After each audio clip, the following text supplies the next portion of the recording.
You're watching the Action Sports Jax 24/7 network. Now it's time for the Brent Austin Show. Well, Ben Johnson to the Chicago Bears, the first domino, really not the first one, I guess, but second one. And it feels like the domino has fallen in the coaching search. And now what for the Jacksonville Jaguars? Where do they pivot? If he was their top guy, he chooses Chicago over the Raiders and the Jacksonville Jaguars. Never was going back to Detroit, by all accounts, which also made a lot of sense. Brent Martineau Austen Lane, and oh boy, here we go. Bring it. We got about 20 hours to digest this, and I'm not sure anybody feels a little bit better. Trent Baalke strikes again. But was it just Trent Baalke, or was there more to it? And while it definitely had to do something with Trent Baalke, in my opinion, I do think we have to also be careful, be like, hey, wait a minute, now there are more things. Shad Khan has to be careful. There are more things in this decision by Ben Johnson that screams, is everything okay down there in Jacksonville, too? Yeah, listen, I was going to make a meme. I was really just going to recycle a meme that I made like 3 or 4 years ago during the last cycle with the Big Lebowski. But I'm going to be honest, man. I'm past the point of gallows humor now and making fun of the situation because it's not even really funny anymore. To me, it's more of just like, what are you guys doing? And I'm going to repeat exactly what I said during that press conference with Shad Khan. What's the vision? Was Trent Baalke the main reason why Ben Johnson didn't come to Jacksonville? That's a possibility. But I think it's more on Ben Johnson meeting with this organization, meeting with this franchise, and walking away and saying, there's no vision here. Forget Trevor Lawrence versus Caleb Williams. Forget, state tax here versus Chicago. Forget the divisional, we got to play the Green Bay Packers, Minnesota Vikings, and Detroit Lions, my former team, as opposed to the AFC South. Forget all of that. Coaches that are trying to get a gig in the NFL, top priority, I think, is the vision. And that starts from ownership on down. And right now, like I've said when the interview came out, there is no vision for this team, and you're seeing the direct response of it. Like, who knows? Maybe they'll look into and get the best head coaching candidate. You never know. Like, people want to talk about Washington. He wasn't the first choice. Dan Quinn? No, he was one of the last. But guess what? He was the last. It worked out, didn't it? Yeah. So maybe the Jaguars luck into getting the best possible candidate. But my issue is it's not even about like what you've got right now, it's what it says. And what it says right now around the league, that the Jaguars are a step behind other teams because there is no vision on this organization, there's no vision on this franchise, and there's no vision in the city. Yeah, I think that's a good point. I think you wonder if there is a vision, you can't see it clear as day. Right. Like I think some of the candidates can't see it either. Yeah. And now listen, I do think part of when you're a quarterback, a coach, is to come in and help that vision or guide that vision or create a vision. So that's a little bit of it. Is Shad waiting for that coach to create the vision? But you'd like to have a vision anyway. And take the Raiders, who I think are a mess, and they're a sloppy franchise, and they've done so many. They're paying like 4 coaches right now and 3 GMs. Like that'll say enough, okay? But they do bring in Brady, who now can help create and guide and at least give them a little. I don't think you lean out just because the guy won Super Bowls, he's going to be good at what this is. And Michael Jordan did that too, and they didn't win championships. But I think you bring that in and he kind of redefines things a little bit, and at least he can kind of say, okay, we need this and that. So therefore it almost feels like in Las Vegas, it's a Brady vision, even though he's like 5% minority owner or whatever it is. Chicago, I think they looked themselves in the mirror and said, we can't keep doing this. McCaskey had made a mess of it. There's all that stuff about Trace Armstrong, and they kept going with his guys, and they pivoted.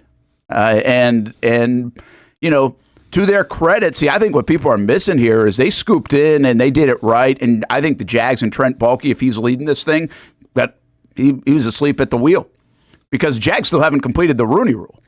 They go bring in Eddie George to do that over the weekend in Chicago, even though they had interviewed 500 candidates. You still have to interview 2 minorities in person. And so they were able to scoop up Ben Johnson without a second interview, which to me is a little bit crazy and maybe even a little bit careless on the part of Ben Johnson. But that's a different story. Why he didn't take second interviews and wait a little bit, why the rush, I don't know. But to the credit of Chicago, they're ready to go. They obviously got word, like, hey, we can do this. They ponied up, $13 million, which I think is also egregious for the way these guys even manage a clock. Forget about managing a team. But that's where the dollar is. So they ponied up the money. They got the deck chairs in place, and they were able to close the deal quicker than anybody else. And I think, the Jags could not have done that yesterday. If Ben Johnson said, hey, I want to move to that, you can't. So they couldn't do it. So, again, to me, even that's just a shorter vision of how to execute the cycle, right? Execute the coaching search. And you're right. Who knows if they end up getting the right guy, because this is such a lucky play in many respects. The guys with the one interview guys have done well, or at least had some luck. But the Jaguars, I don't know what the vision is right now. I can't sit here and tell you what that vision is. I've been clamoring for an identity and a vision for a while now as well. And I don't think that news conference a couple weeks ago screamed what it is. We don't even really know the role and full role of Trent Baalke. We just know right now it feels like he is the guy and the reason why they're not getting the top candidate on the market. Yep. Doesn't mean the best candidate, but certainly feels like he's the reason why not being getting the top candidate. And while I do think that's a little bit overplayed, I think there's more to it, which also could be dangerous. I do think it's part of the equation. It seems like it's definitely part of the equation. And here's what I come back to. While you say vision, I say this thing's all avoidable. Those poor people in the ticket office, it's unavoidable. It is avoidable, not unavoidable. It's avoidable. These last 2 weeks didn't have to be like this. The Monday news conference didn't have to be like this. It's an easy play. This is not hard, Shad. It's not hard. You make the move because it was time to make the move. Your plan didn't work. And then you make that move, and now you've got people feeling better, and now you put a new structure in place, and now you become coach-centric, and now you become more attractive. And now instead of everybody here on fire and pissed off at you and this organization and not renewing tickets and whatever else they're saying, it's a totally different feeling. And that's not the only reason you make moves, but this was an easy move to make. And he's hanging by his guy, and here we are trying to just take bullets for the organization and try to figure out what the hell they're doing. When you say make a move, you mean let go of Trent Baalke? Yeah. Yeah. Yeah, for sure. But also, listen, I'm not even, what I'm more upset about, obviously Baalke is an issue here, but to me, the issue, once again, going back to your vision, is what do you say in the press conference? Everything's on the table. You're playing jump rope. You're waiting when to go in, when to go out. You don't know. You really you don't know. You don't know if Baalke's the guy or not. And then you think, okay, well, if I say, you know what, if everything's on the table, that's going to make it more appeasing to head coaches wanting to come here. No, it won't. Because at least with Chicago, and listen, it's funny how Chicago Bears fans think like Jaguars fans in terms of their owner. Yeah. Because I'm not owner, but I'm owner number one, but number two, their GM as well. Because they aren't a fan of polls. No, they're not. Whatsoever. Frankly, they shouldn't be. You think Baalke gets a lot of hate in Jacksonville? Go to Chicago and see how they feel about polls. But the difference is that Chicago stuck by their guy. Whether it was the right thing to do or a wrong thing to do, the owner, the management looked down the barrel and said, you know what? I don't care what you guys think about it. Ryan Poles our guy. And any coach that comes in here will have to deal with accordingly. As opposed to Jacksonville, where it's just we'll see. Everything's on the table. Who knows? That's what I'm talking about when I say vision. If Trent Baalke's your guy, then champion your guy. Then stick behind your guy. Yeah. Don't just say, everything's on the table. We'll see what it looks like. That's not how you get the top candidates to come to your team. And by the way, since we're on the topic, we're going to talk about how Aaron Glenn didn't get a second interview. You think that's by mistake? I don't think I think he probably chose not to. Agreed. Yeah. Do you think maybe him and Ben Johnson had a conversation and said, yikes, Jacksonville, man, I'm not sure. Yeah, I think they could probably see the similar things. But meanwhile, you have teams like the Jets, who we all agreed bottom of the list in terms of the jobs you want to go to. We have teams like the Saints, which obviously Glenn has a tie to, but they're nothing to write home about in terms of teams that you want to go to, but they get second interviews. And Aaron Glenn just says, we're all good in Jacksonville. Appreciate you. Yeah, I think that's not a good look on this organization. No, it's not. I think there's a lot. I think there could be more in there because the Jets ties are deep. You know, you played there for 7 years, and also they're bringing in the GM that they have a connection with in Detroit, which the Raiders were going to do as well. Well, Raiders did do for an interview, so they started to piece it together, both for Glenn in New York and for the Raiders, where the only jobs were open. And then the Saints, of course, he has some. But yeah, I think it is a bad look. I think that's an underbelly part of the story nobody's talking about, is that it's a bad look that they have to go really bring in Patrick Graham for a second interview. And I mean, Patrick Graham's chances of getting this job, I would think, are slim and none. I mean, wow, if that's the case, right? So, yeah, really, I don't know where Glenn was in the pecking order. And for me, Glenn's not as big of a deal because I want the Jags to go offense. So in my own mind, but I think Glenn makes a lot of sense. And so did Vrabel. And so did Ben Johnson. So really, you could be off 3 guys. Mm-hmm. Your top 3 guys could be gone now in this coaching search. And what are you left with? And we will see. But listen, I think it's a good point. I think this is no different than what happened in 22. Now the Jags, I thought, got a good coach in Doug Peterson at the time. I thought that was they landed on him. But remember the process, and remember what we were talking about a few years back. Why hasn't Shad Khan come out and said Trent Baalke's going to be the GM? Like, why hasn't he said that? At least this time he did in a statement. But he still left the door open. He left it open. You know, he wavered. The last time was even worse to me because Baalke was just getting hammered. And he just left them out there in the wind. He didn't even say a thing. Hey, listen, this guy's going to be our guy. He's helping us through the process, and he's the guy. So, yeah, and you said that about Ryan Poles from the jump. I think Chicago is kind of a mess in a lot of different ways, too. They haven't shown that they can do it right. And the Poles thing, to me, is kind of goofy that they're even keeping him. I mean, he got his quarterback hammered all season long. Sure. You can tell me all the receivers they brought in for your fantasy football team, but they didn't bring anybody to block him. So, I mean, he has not necessarily made the right moves, and Chicago, for good reason, doesn't love their GM. But this thing is just... Shad has created a situation. You can talk about vision, but the fans don't care about that part. Shad has created a situation where, again, this is all Trent Baalke. And I'm not convinced that it is all Trent Baalke. Like, Ben Johnson might have picked Chicago for various reasons. Part of it, Trent Baalke. Part of it, maybe vision. But the fans, like, he has left this is just hammer Trent at every turn. And he has created that. Shad has created this because of what you just said. Lack of vision, lack of authority when it comes to his guy, all of it. So this is right now all on Shad Khan, and he continues to misstep in this process until he gets it right. And right now, I think we're just hoping he gets lucky. Yeah, and at the end of the day, like, listen, I know Ryan Poles gets a bad rap, but at least I can look at Ryan Poles and say, well, I saw what the vision was. Now, it didn't work out. In hindsight's 2020, but you wanted to become the Cincinnati Bengals with Joe Burrow. You wanted to say, you know what, forget offensive line. Let's get as many weapons as possible. We have faith in Caleb Williams, and he'll be the next Joe Burrow, and we'll be an offensive juggernaut. Didn't work out like that. Obviously, hindsight's 2020. You look foolish now, but at least I can see the vision. What was the vision here? Let's go and bring Eric Armstead in, who's not a really good defensive end, and put him there because a defensive coordinator said to? Great.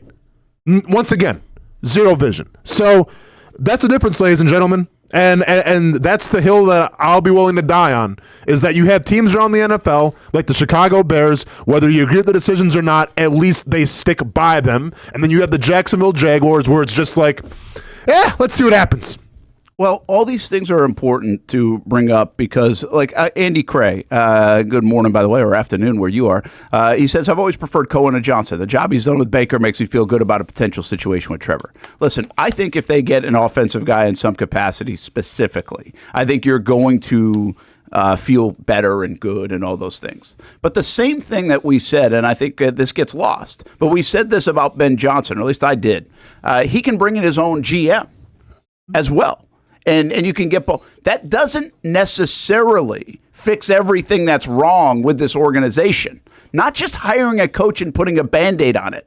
Not just hiring even a GM and putting a Band-Aid on it. Austin's point's the bigger point, that there are bigger problems within this organization that they need to fix. Everybody's all over Baselli now. We'll talk about that a little bit later because of some of his comments. It's not the EVP structure. It's somebody to protect the organization that will look out for the organization. Looks like he's already starting to look out for the organization even these last couple of weeks, if you hear what he's saying, right? That's actually a good thing in a way because you need somebody to do that for Shad Khan, for you, the fan, for this organization. Messaging. The messaging has been horrendous around here. Horrendous. The transparency has been horrendous. Ben Johnson doesn't fix all that. A GM doesn't fix all that. So like Austin's point of this and where you're going and the vision, it's bigger. It's not replacing 85 guys on the football side, but it's replacing some in how you do business and what you do and what you say.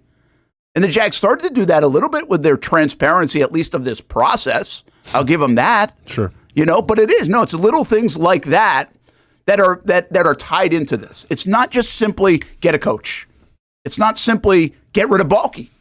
And so if we think it's that simple, it's more what Austin is saying. It's got to do with systemic problems in Jacksonville and easy fixes, by the way, not necessarily personnel, but visionary kind of things. And this is the biggest thing. And listen, I'm not just trying to harp on Shad Khan. This isn't trying to be the Shad Khan roasting hour here. Okay? But when you talk about businesses compared to the NFL, I think in regular business, if you have a top company, yes, you can throw money at people and be like, hey, you're a great candidate. Come work for me because money speaks everything. People have to get it through their heads. If you don't believe me, just look at what's happened. It's not all about the money. Okay, and it's not all about the situation of quarterback, and it's not all about the situation of how the team. It's the situation of vision, and this is the most competitive business model that you're ever going to find in the NFL. All right, it is cutthroat. Everybody wants to win. Everybody will do whatever it takes to win. Okay, it's not just a regular business. This is the ultimate performance-based business.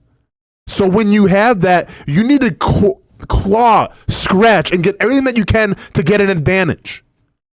And thinking like, hey, I can just say, you know what, the GM, it's on the table, a lot of money here, we got a new stadium, we'll probably give you even more of an incentive to come here because it'll be a longer deal than what you get in Chicago or Las Vegas or New York. That'll get the job done. No, it will not. Because money is not the root here. Vision is. And this team, and I'm gonna be done harping on it because I've talked about it too much already. Too much? We're only 15 minutes in. I mean, yeah, but I felt like I'm repeating myself though. But the issue here, Brent, is the vision, and the prosecution rests. Yeah, but I mean, no, no further questions, Your Honor. I think these are important things to say because I think people are just like Baalke out, fix. Oh no, that's not it. That's not a defense of Baalke, by the way. Listen, everybody agrees in town that Baalke should have been out. All right? And I've defended Baalke in the past. But there's no way on that Monday after the season anybody was defending Baalke, right? I mean, we get it. But I just want to remind you that it wasn't the Band-Aid of Ben Johnson or Liam Coen or anybody else that's not the only thing. It's deeper than that. And maybe Baselli gets in the EVP role or whatever role that is to help kind of begin the layers of that. He can help. I believe that. That's an important thing. So maybe he is a little bit of that. And maybe that goes to fix. And maybe the transparency here starts to fix. And maybe the messaging starts to fix. Right? So, there are more things than that, than just the guy being hired. I think we have to be very careful of that. I think we have to be very careful. And Shad has to be careful of that. And I'm not sure Shad even knows all this stuff because he's still got Baalke by his side. So, he obviously doesn't feel it. But it's not just, hey, Ben Johnson would have fixed everything because Baalke would have been gone. The fans feel that way. I don't. Like, that is not true. There's more to it here to sustain success in Jacksonville. And Austin's nailing it. The vision is a big part of it, and that's got to be top down. I will continue to say this. And this is really where Shad should test it. Shad should have an organizational meeting today if he wants. He should have done this like last Monday or 2 Mondays ago. You can have an organizational meeting and say, hey, we're getting rid of Doug Peterson. We appreciate what he did, but we're going to keep Trent Baalke. And then look at the faces of your 100 and something employees, people that sell tickets, people that do a lot of the legwork, people that really promote this organization, that want to win just as bad as the guys in the locker room. And let me know the reaction of them. Like, to me, that says a lot. Forget about the people outside the building for a minute. Sorry, fans. But talk about looking in your own building. See, and I don't think that's any different than business, Austin. I don't think that's any different than Flex and Gate. I think that's, you want the people buying into what you are doing, from the guy you hire at the top to the people in management positions at the other levels. And I don't think that building is bought in. And I'm not sure if Baselli or a new coach, Liam Coen, or whoever fixes just that. And I guess that's where my frustration comes from, because once again, the old Austin from 3 or 4 years ago, going through the whole coaching process, I would have laughed this off. I would have made all the memes. I would have got all the retweets, got all the likes, and just poked fun. The Jaguars have broken me, man. Like, it's crazy to say it, but like, I don't even care anymore. And where it stems from is, like, I get it, everybody. Whether you're listening in the stream or you're not even listening, but like, I see you on Twitter when I'm actually on Twitter, not that much, but I see all the comments. Baalke. And I get, like, that's where you want to direct your frustration to right now, and that is justified, right? Because me, you, but anybody could have said, you know what? Trent Baalke, probably not the best choice to try to coax a new head coach to come in here, because from what we've heard, he doesn't get along with everybody. Okay? I get that's the easy thing to point at. I'm not even doing that, because everyone is so focused on just one cog of the machine. But people are failing to see, for whatever reason, the machine is broken. All right? It's not Trent Baalke. He's just a little instrument in a bigger thing. The entire thing is broken, okay? And it's been broken for a while. And I don't know how many times I have to say it. I don't know how many times we got to go through the charades of saying, hey, maybe do this, maybe make a change here. No, you don't. So keep making your money, keep doing your thing, and keep propping out a broken machine. And then we'll keep suffering because of it for the fan base. Now, I will say this. I do think Baalke represents a lot of what is broken. Right, the keeping of that, the not seeing that, the messaging of that, the relationship part of a guy that just doesn't have many, the view and perception of what is going on, whether it's reality or not, all those things. So he is definitely part of it. And that's why I'm not saying you would fix by removing, but you certainly would start to shift and turn, and it's got to be part of it. Like, I don't know if you can really fix all the things you need to fix with Baalke in place, and that's got nothing to do with putting people on the field, in my opinion. That's got nothing to do with putting people in the locker room. It's got nothing to do with working with the next coach and winning games for a year. Again, this isn't just, the Jags are going to win games next year. I'm convinced of it. This is about how do you get it done for years and years and years. Mm-hmm. They are going to win games next year. They've got good players, good enough players. They'll be hungry. They'll have to, all that stuff. I still believe that. I might be wrong about that. I've been wrong about a lot. Mm-hmm. But it's more about how do you fix it for the long term. That comes back to the vision and all these other things that you just don't replace with a Band-Aid, whether that's Ben Johnson, Liam Coen, Aaron Glenn, you name it.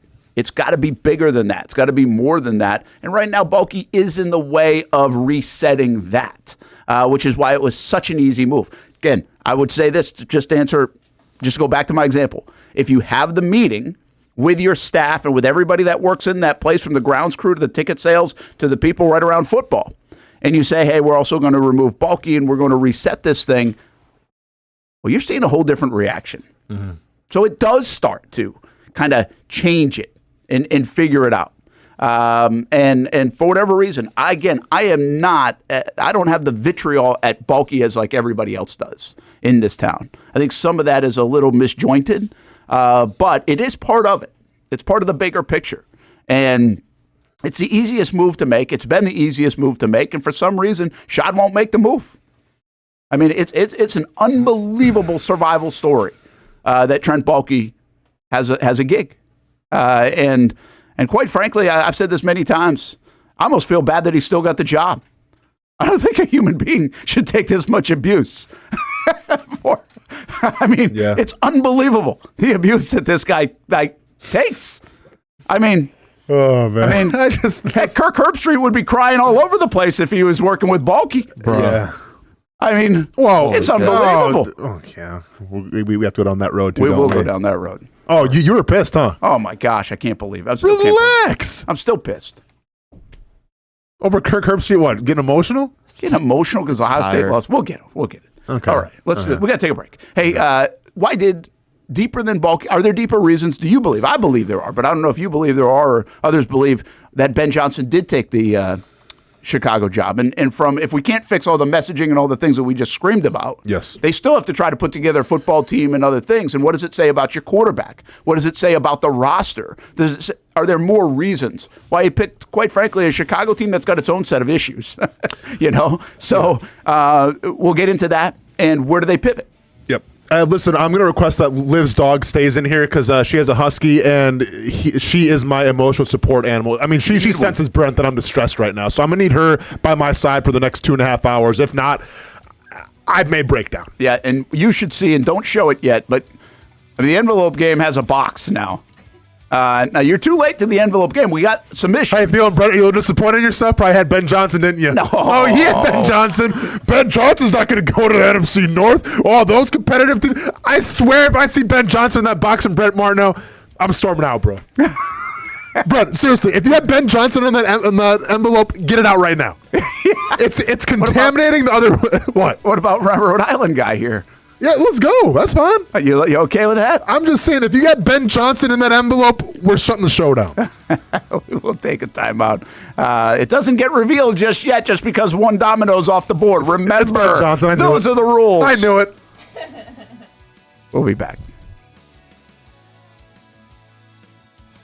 It's one of the hot spots in the area. Welcome you to String Sports Brewery out at the beach. Big crowd on hand tonight. The fans are here. And now, the newest hot spot at the beach is open. String Sports Brewery in Jax Beach has opened its doors with rave reviews. We're going to be fans forever. Cozy up to the bar. Grab a seat in the sports-themed restaurant, or grab a seat outside and feel that breeze coming off the beach as the weather warms. Just like the original location in Springfield, try the popular beer menu and come for lunch or dinner too, because the food is fantastic. He's got some exciting news heading into 2025 as well. Christian Kirk. It's where we hosted Jags Report Live in the football season, and the String Sports Brewery staff can't wait to host you. Hey, welcome back here to String Sports Brewery. And if you haven't checked out the new location in Jax Beach, which many of you have, you got to do it. String Sports Brewery, now with 2 locations in Springfield, and now open in Jax Beach on Penman Road. 2024 provided plenty of memorable moments for the Jacksonville Armada on the pitch, including another conference championship game appearance for Tommy Krasanovich's under-23 men's team. They sit in the dying moments. Debuting this year for the first time, the girls in blue, as the Armada fielded a women's under-23 side in the WPSL and made its presence known with some highlight moments. Potential goal of the season. Then attention turned to the future, with MLS Next teams representing the Armada badge in 3 age divisions this fall, including an under-19 squad ranking among the best in the state. Those teams are a big focus on Fleet and Footy, covering the big soccer stories each week on the Action Sports Jax 24/7 network. I'll put one in the back of the net for you. Join us for player profiles, fun interviews, and the very latest on the Fleet and all things footy. That's every Thursday at 2 p.m. You trust CGC to make your water great, and now you can trust CGC with your plumbing needs as well. Fast, convenient scheduling, licensed and insured. A quick call away at 904-552-1242. You never know when you're going to have an issue with a shower, toilet, or maybe it's a sink that sometimes is easy to fix. All right, let's be honest. I'm not fixing anything. I'm totally staging this because when I have a plumbing problem, I call CGC Water Treatment and Plumbing. Trained professionals, transparent pricing, customer satisfaction. Small problem or even a bigger issue. Right now, save 10% off a new Rinnai tankless water heater. The experts with 25 years of experience at CGC Water Treatment and Plumbing can do it all. Call 904-552-1242 or visit cgcwater.com. For a limited time, CGC is waiving the trip charge on all related plumbing calls. CGC Water Treatment and Plumbing, an authorized independent Connecticut dealer. Florida license number CFC 1432579. Here on Spring Sports Media Day on Action Sports Jax. It's an opportunity, an education beyond the classroom and the sports arena. Life skills, testing skills, social skills. It's called High School 912, a program focused on maximizing the growth of students in academics, sports, and life. And here's your chance to get involved. If you're a local business, or if you just want to make a donation to help support programs like ACT and SAT boot camps, career days, Leadership Academy, Financial Literacy Academy, and so much more. All right, another Nice High School Panther, Jack Cole. High School 912 supports and hosts high school sporting events and several media days throughout the year. For more information on how you can get involved, visit jaxhighschool912.com. Baker Sports is local sports. Uniforms from Pop Warner and Little League to travel ball, high school, and college. They make you look good. They help you play good. Baker Sports has been helping families make memories that will last a lifetime with their Baker's Buckets. We've got a lot of these filled with baseballs and softballs in the garage. I've been throwing batting practice to Ty and Kaylee for years and also sit on the Baker's Bucket, catching Kaylee while she practices her pitching. Baker Sports is homegrown, and a lot of employees that used to play on local ball fields now work for Baker Sports, now helping you look good, play good, and make memories of your own. Visit bakersport.com to see what Baker Sports can do for you. Custom apparel, Nike, Under Armour, Adidas, embroidery, screen printing, and more. Baker Sports is local sports from Jacksonville to anywhere in the Southeast. Bakersport.com.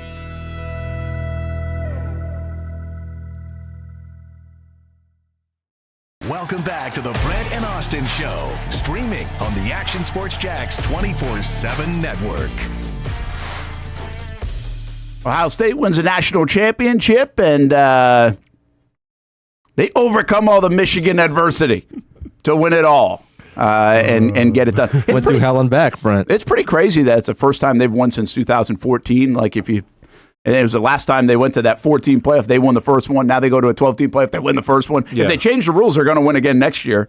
But I was looking back at the history. Obviously, they got Urban in 14. Tressel, I think it was in 2002.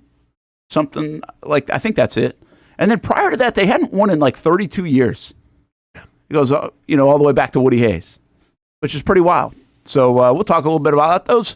It really wasn't a good game, and then it got good, to Notre Dame's credit. I will say that I thought the quarterbacks played terrific in that game, and I did not have the expectation of that. I thought they really played a good football game. But Ohio State, the better team. Hamby, I think did I see something where they'll have like 15, 16 draft picks? They're built kind of like Georgia was a couple years ago. Yeah, all their guys are old, especially on defense. Yeah. And their best players are freshmen, though. Well, that's true. Listen, they recruit it every year. They pay it now. Yeah. What did they pay? $1.2 million for Will Howard or something, I think we saw, and $20 million well spent. Every one of their starting defensive linemen is going to get drafted. They got corners that are going to be drafted, a linebacker or two that will get drafted. So, yeah. Yeah. So, anyway, that's a game that, well, it's a season that was long and a season over. I don't complain like the rest of everybody that it was a Monday night in deep January. I could care less. Give me something to watch. Yeah. Like, I don't know why everybody's so mad at that. I think that's maybe traditional college A lot of football. wrestling fans out there too, Brent. Yeah. Australian Open fans. Australian Open fans as well, yes. Hamby probably, are you old enough to care about the fact that it's this late and it's muddied up in the NFL? Like, by the way, the NFL wasn't playing last night. Who gives a damn? Like, I don't understand people complaining about it. They're saying the numbers are getting dwarfed a little bit because NFL is such in the psyche and people forgot the game was even going on. And, like, I don't really know if that's true. I mean, maybe the numbers do support that. They did play on a Thursday, a Friday with the semifinal games, and then a Monday. Maybe that's a little bit problematic when you play deeper. You're not going to play on the Saturday, Sunday. But I'm just telling you as a sports fan, and I mean, I was either watching Landman or a national championship last night, and I got to watch a little football. Like, there we go. Anything wrong with that? Nothing wrong with that. I don't get that whole sentiment. Maybe it's age or whatever, but yeah, I mean, I think most of the problem with this one specifically was people. The whole thing was there wasn't a whole lot of buzz around the game. Well, that was just because everybody thought Ohio State was going to blow them out, right? You didn't have there wasn't a lot of people that thought this was going to be a real good game. Spread-wise, obviously, when you have an 8.5, 9-point spread, there's going to be a little bit buzz out of it, and just the quarterbacks. Yeah, like people didn't know who Riley Leonard was a couple of weeks ago, or people didn't know who Will Howard was last year. I mean, K-State, Duke. I mean, college football true fans knew who they were, but they're not transcending. They're not transcending. Yeah, I get it. It's not like it was Shedeur Sanders or something. Yeah, like that. Yeah. I just think the hope, I think we talked about this last week. I think this was actually your point that you brought up was. And I felt the same way. I felt like Notre Dame had a lot of Michigan influences that could beat Ohio State, right? I think that they could be the more physical team, and they could pound the rock. And we saw it the first drive from Notre Dame. I'm like, oh, here we go. Yeah. It's going to be Michigan all over again. And then obviously I think just the talent, the explosiveness of Ohio State won the day. But despite what Vegas thought, despite what the spread was, I thought, okay, this can be just a tough pound them out type of game, and Notre Dame would have the advantage, and it showed that they could, and then all of a sudden it's like, oh yeah, Ohio State has some really good players. They do. They just had better players, I think. I was surprised they gave up 31 in a row with that defense. Notre Dame's defense really good. Freeman's a good defensive guy. I don't know. They couldn't figure it out, and they couldn't tackle well. They didn't stop it. It's amazing, but those two penalties on that second drive, because they were moving. They were going to have like a 3rd and 1, and the penalties killed them. But anyway, we'll talk a little bit more about that. The Herbstreit stuff a little bit got to me at least. I gotta get out of this business. The Kirk Herbstreit stuff made me want to get out of the business.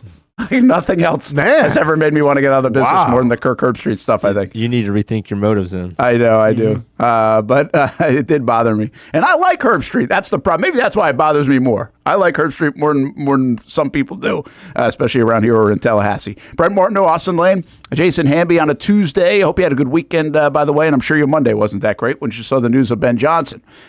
So why did he take it?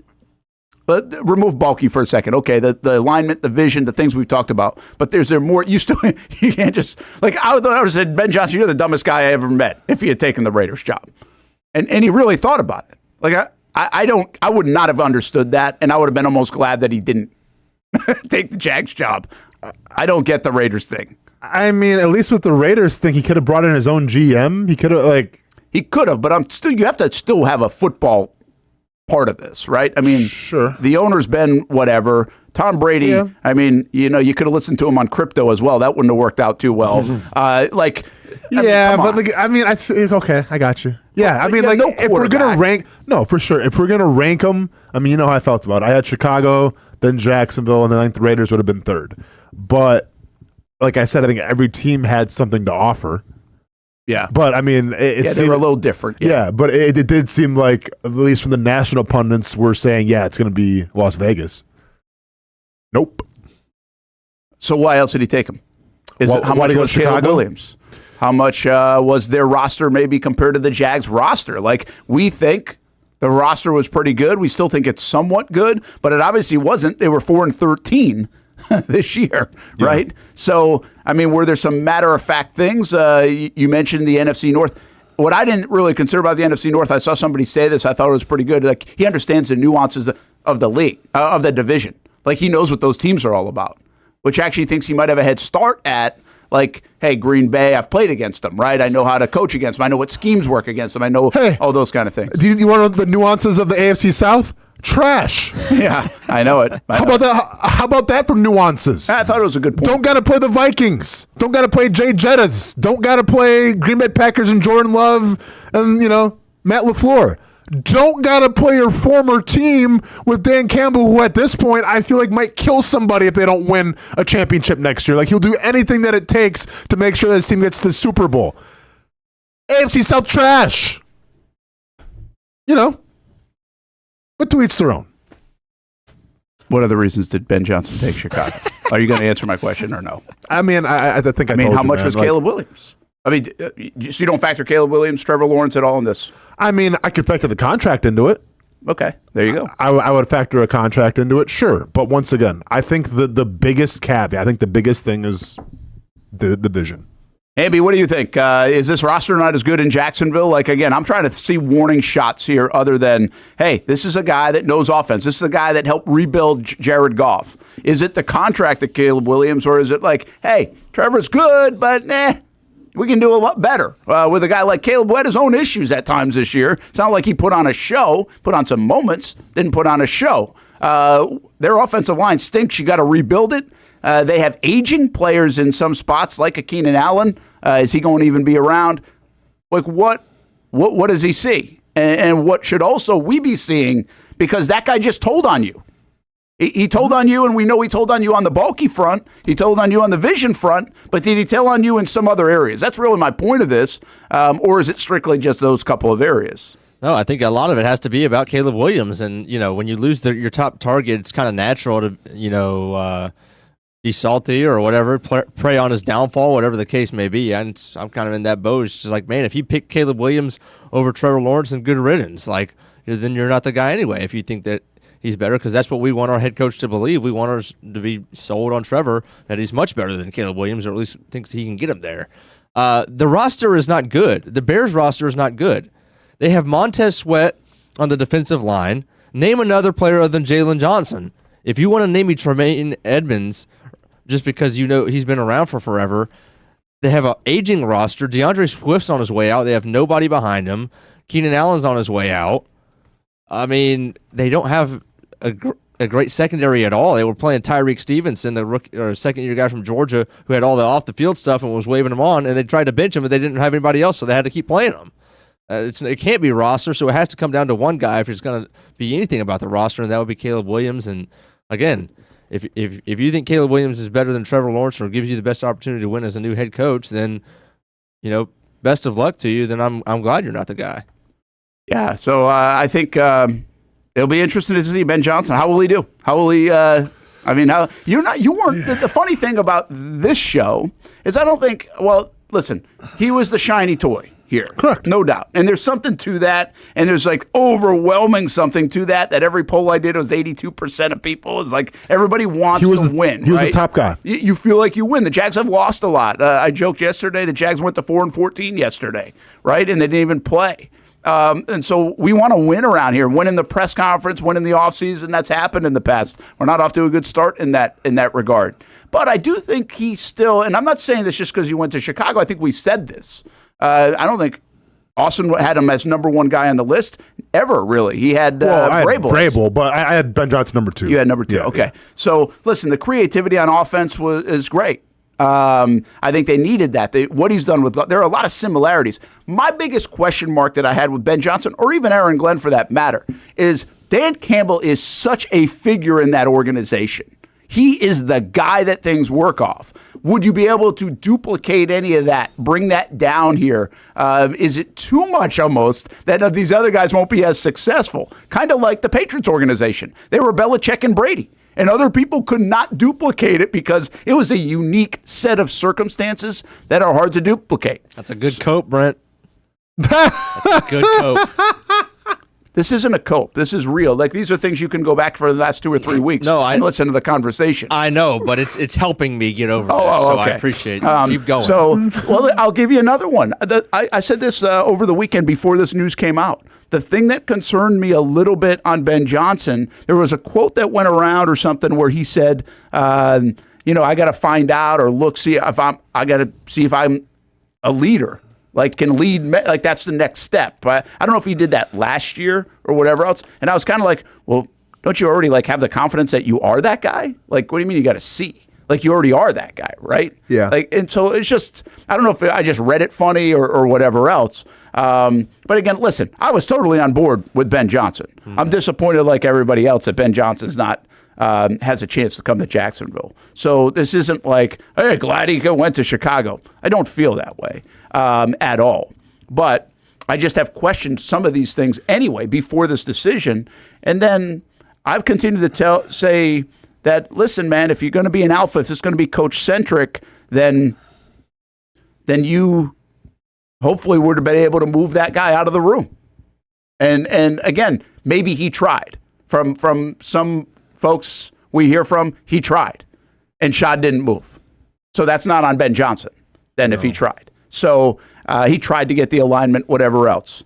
So anyway, that's kind of where I am on the Ben Johnson stuff. But I do think we have to look in the mirror here in Jacksonville, not we, Shad, everybody else, and say, okay, you're getting feedback. Are they not telling you what you want to hear? Or should we be learning here in Jacksonville that your roster isn't as good? You think Baalke did a good job with the roster, you blame Doug Peterson. And by the way, Doug has blame. We've blamed Doug Peterson for stuff. Yep. But you're standing behind a guy that the rest of the league just said, or at least the guy that was the hot commodity said, first of all, I don't want to work with him. And secondly, maybe your roster isn't as good because everybody would love to go get a good roster they can win with right away. Yeah. Everybody would. Yeah. Yeah, well, listen, I get now we're to the phase where we kind of have to just be like, yeah, Ben Johnson, go have fun in Chicago. Go be like Adam Gase. Yeah, exactly. And I understand that's where we're at right now, and that's fine. That's how we cope, Hamby. It's what we do. And I get he didn't have his best showing against the Commanders, right? There was, just run the ball with Gibbs, please. Okay, just hand the ball up to Gibbs. Just establish dominance, right? Establish the line of scrimmage. Like, you guys had that the entire night, but you got a little too cute when it mattered the most. That's fine, Brent. But at the end of the day, give me an offensive coordinator who has to sift and navigate through 5 turnovers and can still put 31 points up on the board. Seriously. Like, give me an offensive coordinator who has to overcome adversity after adversity. Jared Goff just deciding, hey, here's 3 interceptions, Commanders, go have fun, and still put 31 points on the board. Yeah. Doug did that against the Chargers in the playoffs. Yeah. But I'm just saying, man, I know. If this organization has 5 turnovers ever, we'd be lucky to put up 10, let alone 31.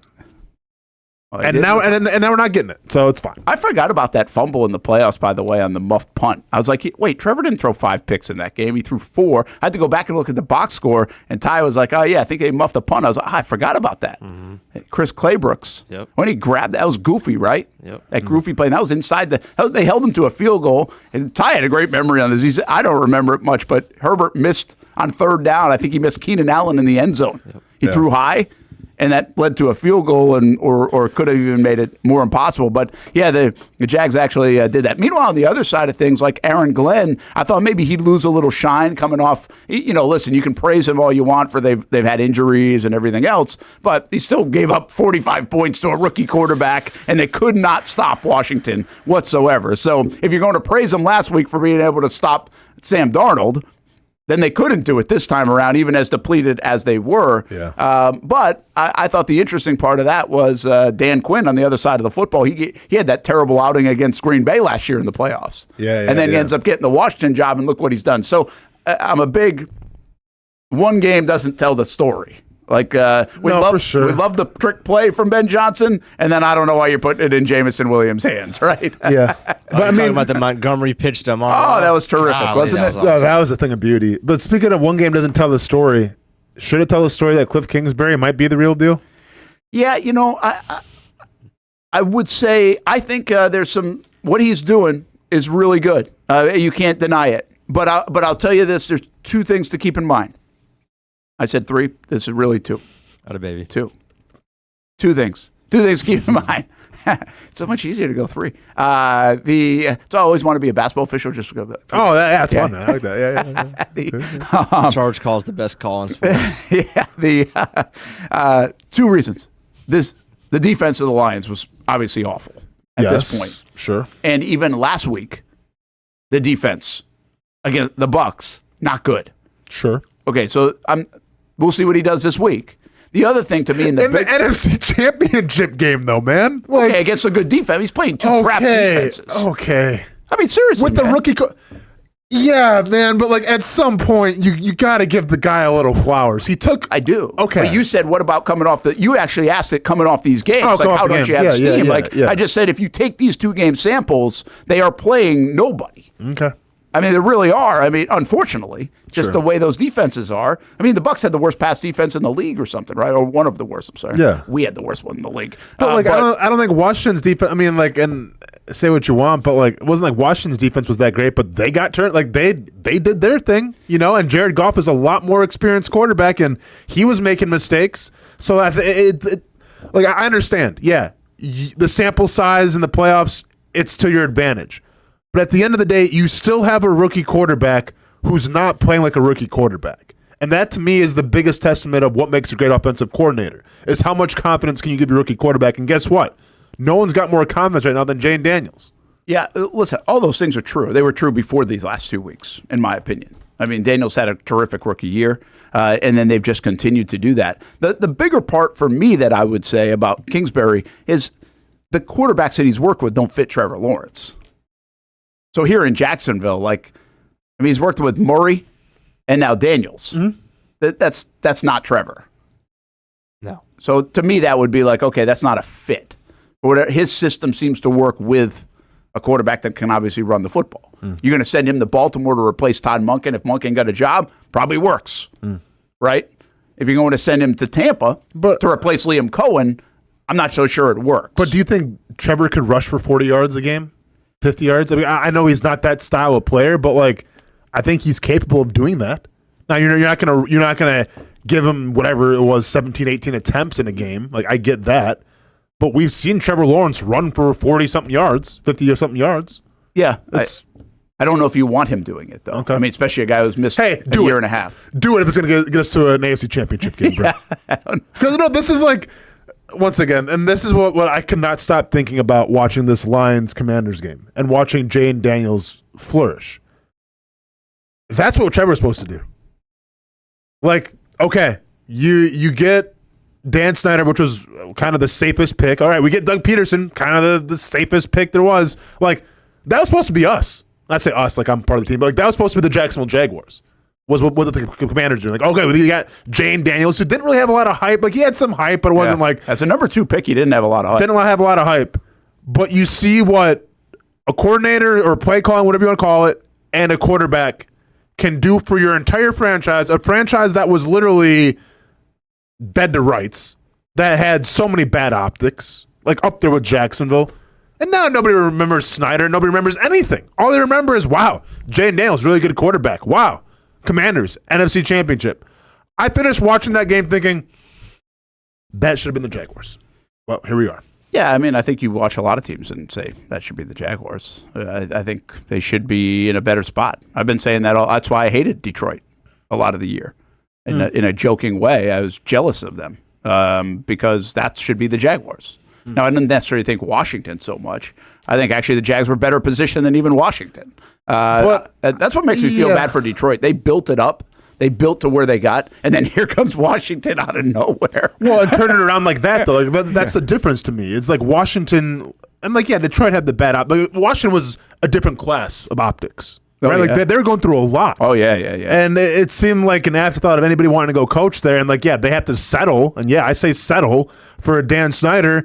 And what happens? They get a quarterback and everything turns around. Yeah.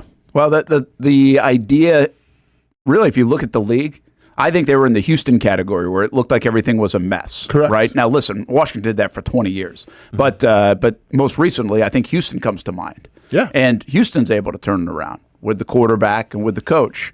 Buffalo has turned them around. They're more like Detroit in that sense, where they just were perennial losers. Detroit turned around. Coach, get the quarterback over. They already had the quarterback, quite frankly, but then they moved on. I think we're waiting on Cleveland. It looked like a couple of times Stefanski's been coach of the year twice, but then they got the wrong quarterback into Deshaun Watson. I mean, if there is some hope around here, it's that if you're a perennial loser, you can turn it around. Now, we thought the Jags were going there in 22. We thought they were going there in 17. They haven't. So I would just continue to say the Jags have actually been better off the last 7, 8, 10 years than a lot of organizations around the National Football League in terms of their playoff runs and winning games in the playoffs. They just can't do it for 2 years in a row. That's the step. Like 26, 25 doesn't matter.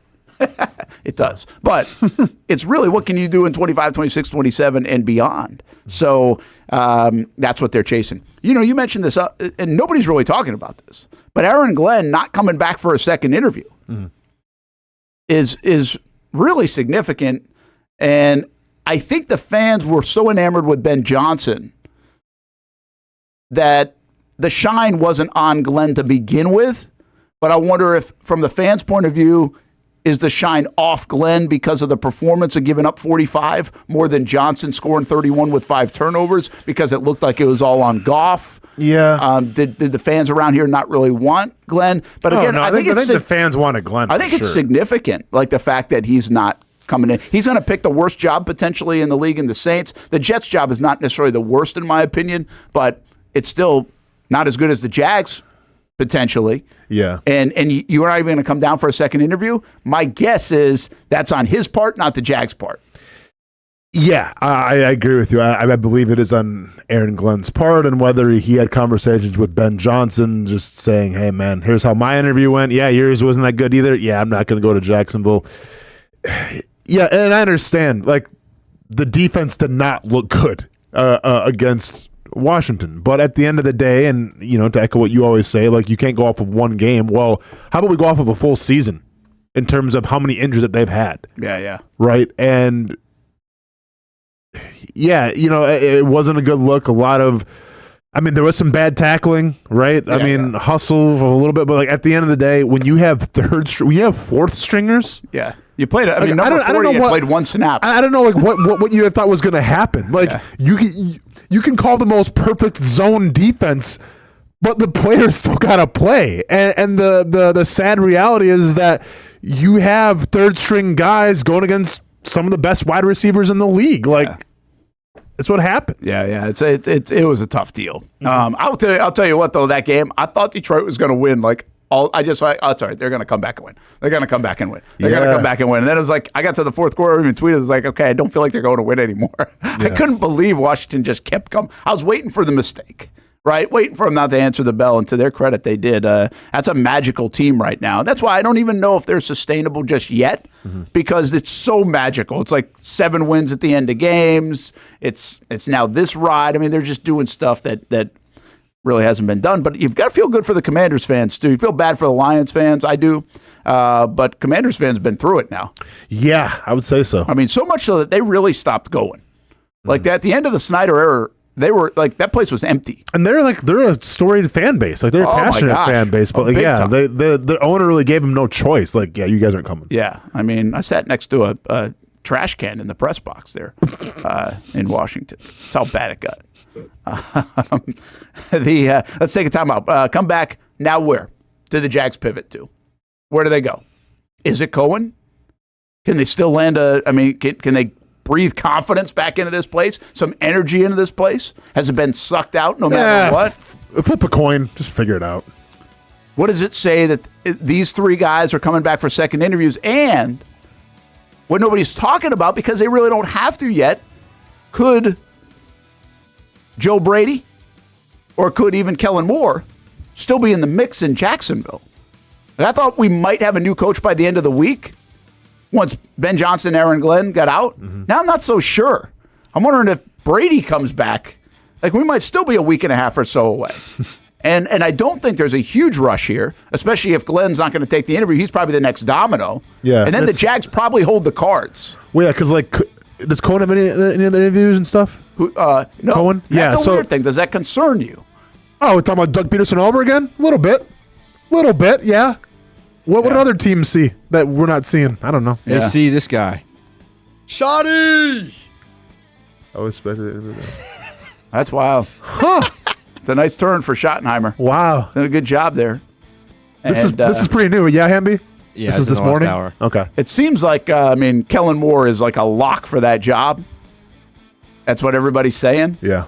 And usually everybody's right because they're doing a different dance in their coaching search. Oh, yeah. Than everybody if you survive else. being on staff with Urban and then get a head coaching gig less than 3 years later. Well, Schottenheimer's not getting the gig. We'll be back. If you need a quality play this football season at your home, call That One Painter First Coast. Locally owned and operated, experienced employees, no builder-grade materials. And there's more, and for that, we throw it to Noah Schlicksup. That One Painter First Coast can apparently help your kicking game, too. Well, after my failure on skinny sticks last year on Creekside game day, I've spent a lot of time out here at Creekside practicing my kicks. There's only one issue. How is that even possible? The good news is I know exactly who can help.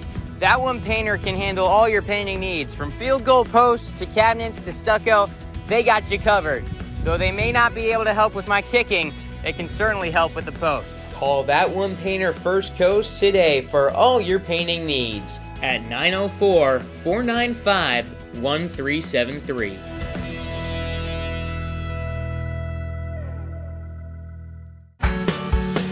People helping people. It's at the core of what Alive Credit Union is all about, and it's been that way for over 70 years. From the start in 1954 to today, the mission remains to inspire financial wellness and give you a financially fit lifestyle. Alive Credit Union and its employees are committed to not only serving their valued members, but also our community here in Northeast Florida. I had a chance to see that commitment firsthand as Alive partnered with our Action Sports Jacks 24/7 team to bring you Armada men's and women's soccer broadcasts. Inside the 18, it is a shot, and it's a goal! Chloe Chivers! And that connection to the community continues with Alive Credit Union's support of the Police Athletic League of Jacksonville. Alive Credit Union's commitment to our community also involves serving the financial needs of all first responders through the recent merger partnership with City and Police Federal Credit Union. Join the community and become a member of Alive Credit Union today. Find out the many ways you can be inspired in financial wellness at alivecu.coop. Burgers or breakfast, you can get it all at Whataburger. Try something new on the menu or an all-time favorite like the Whataburger Patty Melt. And now you can have breakfast here at Whataburger 12 hours a day, 11 p.m. until 11 a.m. Menu items like the bacon taquito, sausage taquito, honey butter chicken biscuit. Whether you work the late night shift, just want a snack early in the morning to get your day started, or a little pick-me-up late in the morning, 12 hours a day, breakfast served, 11 p.m. until 11 a.m. A dozen locations in Jacksonville. You can order pickup or delivery and download the Whataburger app. New rewards members get free Whataburger items when placing their first online order. Just download the app. And for us coffee drinkers, Whataburger has all new hot coffee and iced coffee too. Satisfy that coffee craving at Whataburger 24/7, and it comes in a variety of flavors. Burgers, breakfast, coffee, and so much more. Whataburger, just like you like it. For the game day hustle and every day in between. Juggling my show, Jag Social, to going under the Friday night lights and a social life, it's a daily tournament. But this ride, MVP status. The all-new 2024 Lincoln Nautilus isn't just my car, it's my personal locker room, office on the go, and VIP lounge on wheels. Let's talk tech.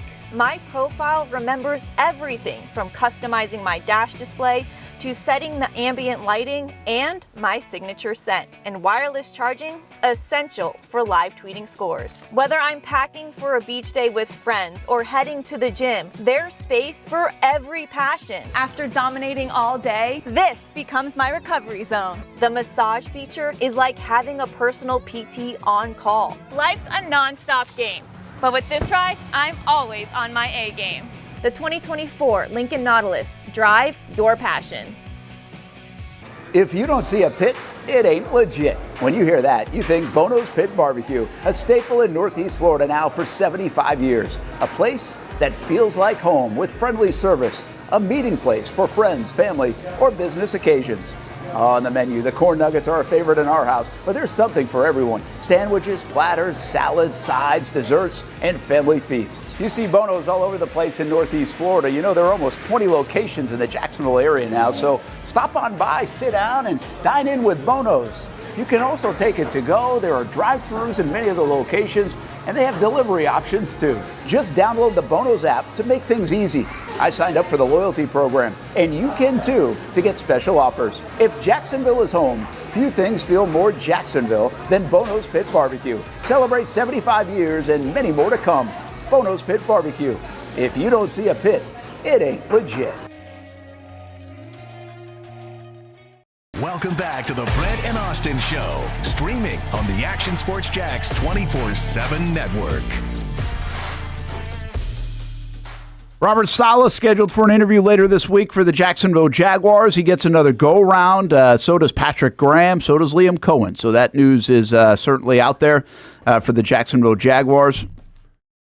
And I don't think they're sexy names for anybody here in town. Let's just say, I mean, Liam Coen is, but I don't think those defensive guys. So really, what now for the defense, or why are they bringing these guys in? Is that all they can get?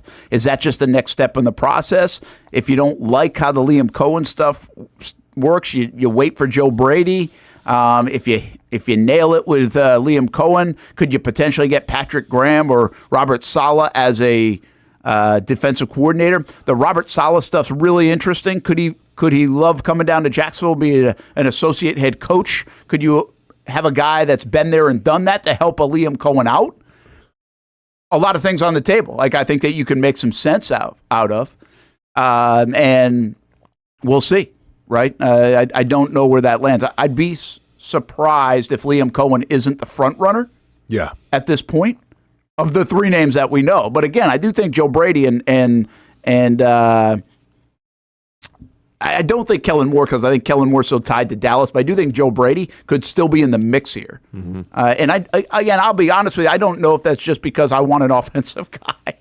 That I'm kind of leaning that way, that it's either Coen or Brady. And I'm just like, it's not going to be nothing against Patrick Graham, but I'm just like, it's not going to be Patrick Graham, right?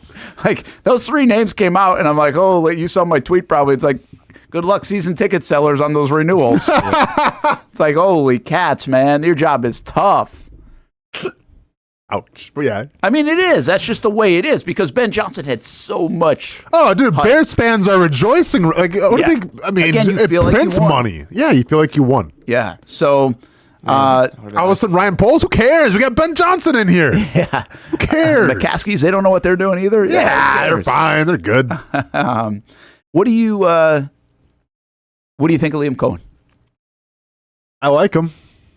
You know, but I would be remiss if I didn't bring up, like, how come nobody else likes him? Gosh, that's the one Honestly, thing. Like, yeah, that is one caveat. Like, that's like the one thing. If Coen had 4 or 5 interviews around the league, I'd be like, yep. At least the Bears, who interviewed 50 people, why aren't or you the talking Jets. to Coen? Yeah. The Jets interviewed 20 people. So what? 16 or 17 for the Bears. What are they seeing? And this is the thing where I don't want to say I get buyer's remorse, but it has to be echoed. The same thing happened with Doug Peterson. Same thing happened with Urban too. And yeah, that's true too, Hamby. Same thing happened with Dan Campbell, reportedly, or at least not a lot of interviews. Okay. Same thing happened with Sean McVay. He had like 2 interviews. Yeah. I mean, we've seen it. I'm just telling you, we've seen it both ways. Okay. We've seen it both ways. I just wonder what are we missing? Yeah. And Kevin O'Connell's another one. Sure. Well, but once again, like, I feel like O'Connell was like, yeah, I think he wasn't really regarded because he was kind of like an afterthought. Like, he wasn't the top guy to get, even though obviously hindsight he should have been. Yeah. But I think at that time, everyone's just like, who? Like, I feel like Liam Coen should be a bigger name, because after you have Ben Johnson and Glenn, and obviously Vrabel, I mean, that was so quickly, like, he doesn't really count to me. Yeah. What else do you have? So when we talk about possibly the third best candidate, if you want to count Ben Johnson and Glenn, What are we missing? Why? They interviewed Monken, but they won't interview for Coen? teams that do their due diligence, for teams that bring in everybody. What are we missing? And that, I'll be honest, that makes me a little nervous. Yeah, it should. I think it's a fair question. It's not a knock on Liam Coen. I mean, listen, I did a lot of work yesterday on Liam Coen. He's seriously from Rhode Island. I covered him in high school. I know a lot of people back there that know him. I don't know Liam Coen anymore. Like, I knew his dad. His dad was a coach when he was a high school quarterback there. He went to play at UMass, and there's some UMass ties to even Rhode Island and Brown and other places. Then there's a guy I talked to last night who played at University of Rhode Island, and Coen was part of their staff in 2011. They look at this kid from jump as a whiz kid, almost the way people would talk about a Shanahan and a McVay. But I also think part of the O'Connell stuff is when you're with McVay, is it all McVay? And even though sure, Zach Taylor and others have worked, when you're still a younger guy and you've just been around him for a minute, well, why are we giving you the look? That's really all McVay. So you kind of dismiss it.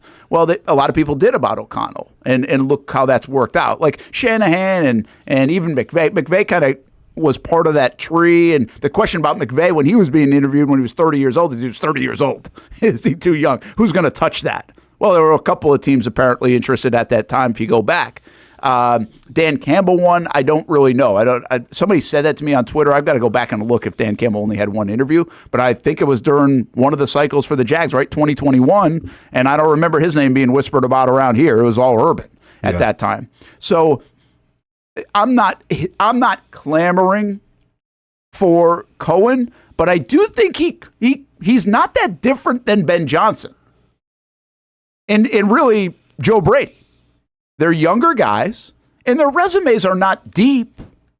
I mean, it's been a couple of years for Ben Johnson. It's really been 1 year in the NFL with the Bucs for Coen. Yeah. Brady, it's been a year and a half, and then you add the LSU stuff in. So what I would just say is I don't think they're that different. And the only thing I do like about Coen is he has seen it with the Rams. He's seen it at the collegiate level, and now he's seen it with the Bucs. So he's got a sprinkling of how to make it work in various organizations and players where, and Ben Johnson was around the Dolphins for a long time, and then he's been with Detroit for a long time. He knows what it looks like. I just still had that concern about, is that Dan Campbell? Can you recreate Dan Campbell whenever you bring? Like, Cohen's not going to have that problem. He doesn't have to recreate Bowles, right? Todd Bowles. Now, can you recreate Sean McVay? Other people have kind of been able to do so. The Zach Taylors of the world and others. So I don't mind Coen. I like the idea of it. I'll tell you something else about Coen, and he's got this in common with everybody else. We've done this exercise. Can run the football. And they went from 32nd in the league. I didn't realize that, but I saw they were 32nd in the league 2 years ago, and they still went to the playoffs and won a playoff game in rushing, and they were 4th this year. 4th in the league in rushing. That's a huge jump. Yeah. And we've mentioned this, but apparently, like, not running exactly the way he wants to run. Mm-hmm. He changed to the Jimmies and Joes, which is what you scream about all the time, what everybody does. And if you're gonna hear this about 15 times if he gets introduced at a news conference from Liam Coen, it's players, not plays. Yeah. But he's that guy. He's a players, not plays guy, which, again, it felt like this regime was a plays regime, not players that we just experienced. So there's some things to really like. I like the unknown. The Jags have swung and missed on a bunch. I like the unknown. Now, I didn't mind the unknown even with Urban coming, to be honest. Didn't work. The unknown can blow up in your face and be really bad. But what intrigues me about Coen, and even Brady for that matter, is that there's a blueprint for this around the league to have worked, and it is unknown. And I kind of like that, and I like that about Ben Johnson, to be honest. Let me ask us about Liam Coen, because we want to say when no one's really interviewed him, but the difference between that, Doug Peterson, and Urban Meyer is that they were, they weren't coordinators at the time. Like there was no resume. They were out. Obviously Meyer was out of the league, and so was Doug Peterson. Is this more a testament? Because if you want to see the resume of Liam Coen, just watch the Buccaneers play football. Watch what Baker Mayfield did. Watch the run game. Like, there's a lot to like about Coen. So then it leads the question, well, if he's got the resume, or at least we all think he has the resume, does he not want to be a head coach right now? Like, is he the guy that's saying, I don't want to take an interview there. I'll take an interview there. Is he just trying to control it, maybe take one here, but does he plan on going back to Tampa Bay next year, a la what Ben Johnson did this past season? He doesn't strike me as that guy because I don't. Here's what I would say to that, and that's always can be on the table. Because here's what I'm going to say. If he goes back to Tampa Bay and wants to be offensive coordinator for another year and opts out of the Jaguars gig, I'm not doing a show that day. Okay. I'm just saying, optics, you know. No, optics. I'm not doing a show that day. If it comes out that Liam Coen wants to go back to Tampa Bay for another year over the Jacksonville Jaguars job, you heard it here first, folks. Brent, now you're going to show up. I'm not showing up. I'm going to be live from the parking lot. I'm moving to Tampa. I'm going to be live from Herbstreit the gym. and Coen got me out of the business. Yeah. But do you think Brent? Well, listen, I think there are things from his point of view that could make sense on that. One, how long is Bowles in it? One, you just saw Ben Johnson do it. Do you carry some weight? You're still a young guy. You're going to probably get another opportunity. The thing that I think is different, and I said this about Detroit. You can tell me all you want that Detroit, my kid tried to talk me into Detroit. It's a slam dunk to be good again. He'll just go back to Detroit. He'll get another, that's not the NFL. There's no slam dunk that you're going to be good again next year. Ben Johnson had to leave this year. He could not take that risk again. And I would say to Liam Coen, I wouldn't be taking that risk either with Baker Mayfield. And I love Baker's story. But they are not set up necessarily to just bounce again and do what they did this past year in Tampa. I mean, they're aging. Tampa, I mean, we've seen bad Baker before too. Like, I don't think this is the same scenario. And I even thought it was risky for Ben Johnson last year. I can appreciate it, but I think it's risky. The only thing I would say is how much influence is Tampa in terms of, hey, you're our next guy. Right. Gosh, that's why I want to. That's why I want the Jags to move fast. This is because here's where I'm going with this. Like, Ben Johnson had to leave because guess what? Dan Campbell's not going anywhere. Nowhere. Not the same. Not anytime soon. Todd Bowles, who keep in mind is a defensive-minded coach, had a pretty bad defense in Tampa. Buccaneers fans want Coen as their head coach. Exactly. Not all. So then what's to stop Coen from going for, hey, you know, Jacksonville, not a bad gig, but I'm going back to Tampa because one or two things are going to happen. We're going to keep on winning ball games. I'm going to keep on calling great offense, and I'll get elevated to even a better job the following cycle. Or maybe we don't do as good. Todd Bowles is out, and guess who's getting promoted to head coach? That's what I think could happen with Liam Coen. Yeah, I think you could make the case. I'll tell you this. I think his dad is over there in Tampa area, like has a place there, goes back and forth from up in Rhode Island to Tampa. So, I mean, there's that element. They're obviously very close. But Jacksonville's not that far away either, right? So, like, it's not you can move to Jacksonville. Just take the yacht if you have to. Put it in the bay and go to St. John's River. You're fine. Here's what I think, though, guys. When I said this about Ben Johnson in the last couple of weeks, and I know people are like, well, he could still, like, what does an offensive coordinator make? You don't pass up 8, 9, 10, 11. Oh, it turns out it was $13 million a year in Chicago. I mean, what's he making as an OC? 2.5? You take these chances when they come. And let's be honest, Liam Coen has not been afraid to jump around. It's a red flag to some. I don't think it's really that much of a red flag. I think it actually shows that, hey, the Rams would take him back. The Rams wanted him. Kentucky took him back. Kentucky wanted him. Those aren't red flag situations. Those are instead like, hey, this guy's coveted. But that's part of the reason why he jumps around is because he's coveted. Sure. So, but he jumps around. He doesn't look like he's like super patient guy saying, hey, yeah, I'll wait till Todd Bowles finishes this thing up, right? And when you're sitting there and you could go from $2 million to about 40 or 50 million and guarantee your family generational wealth, you don't sit there and wait another year. I hear you. I mean, I just think it's really hard to wait another year. And there are things to still really like in Jacksonville. So I just don't know if he carries the leverage to move a Baalke or recreate that kind of thing. So we'll see. But again, a lot of people I'm talking to, and we might have some of them on later in the week,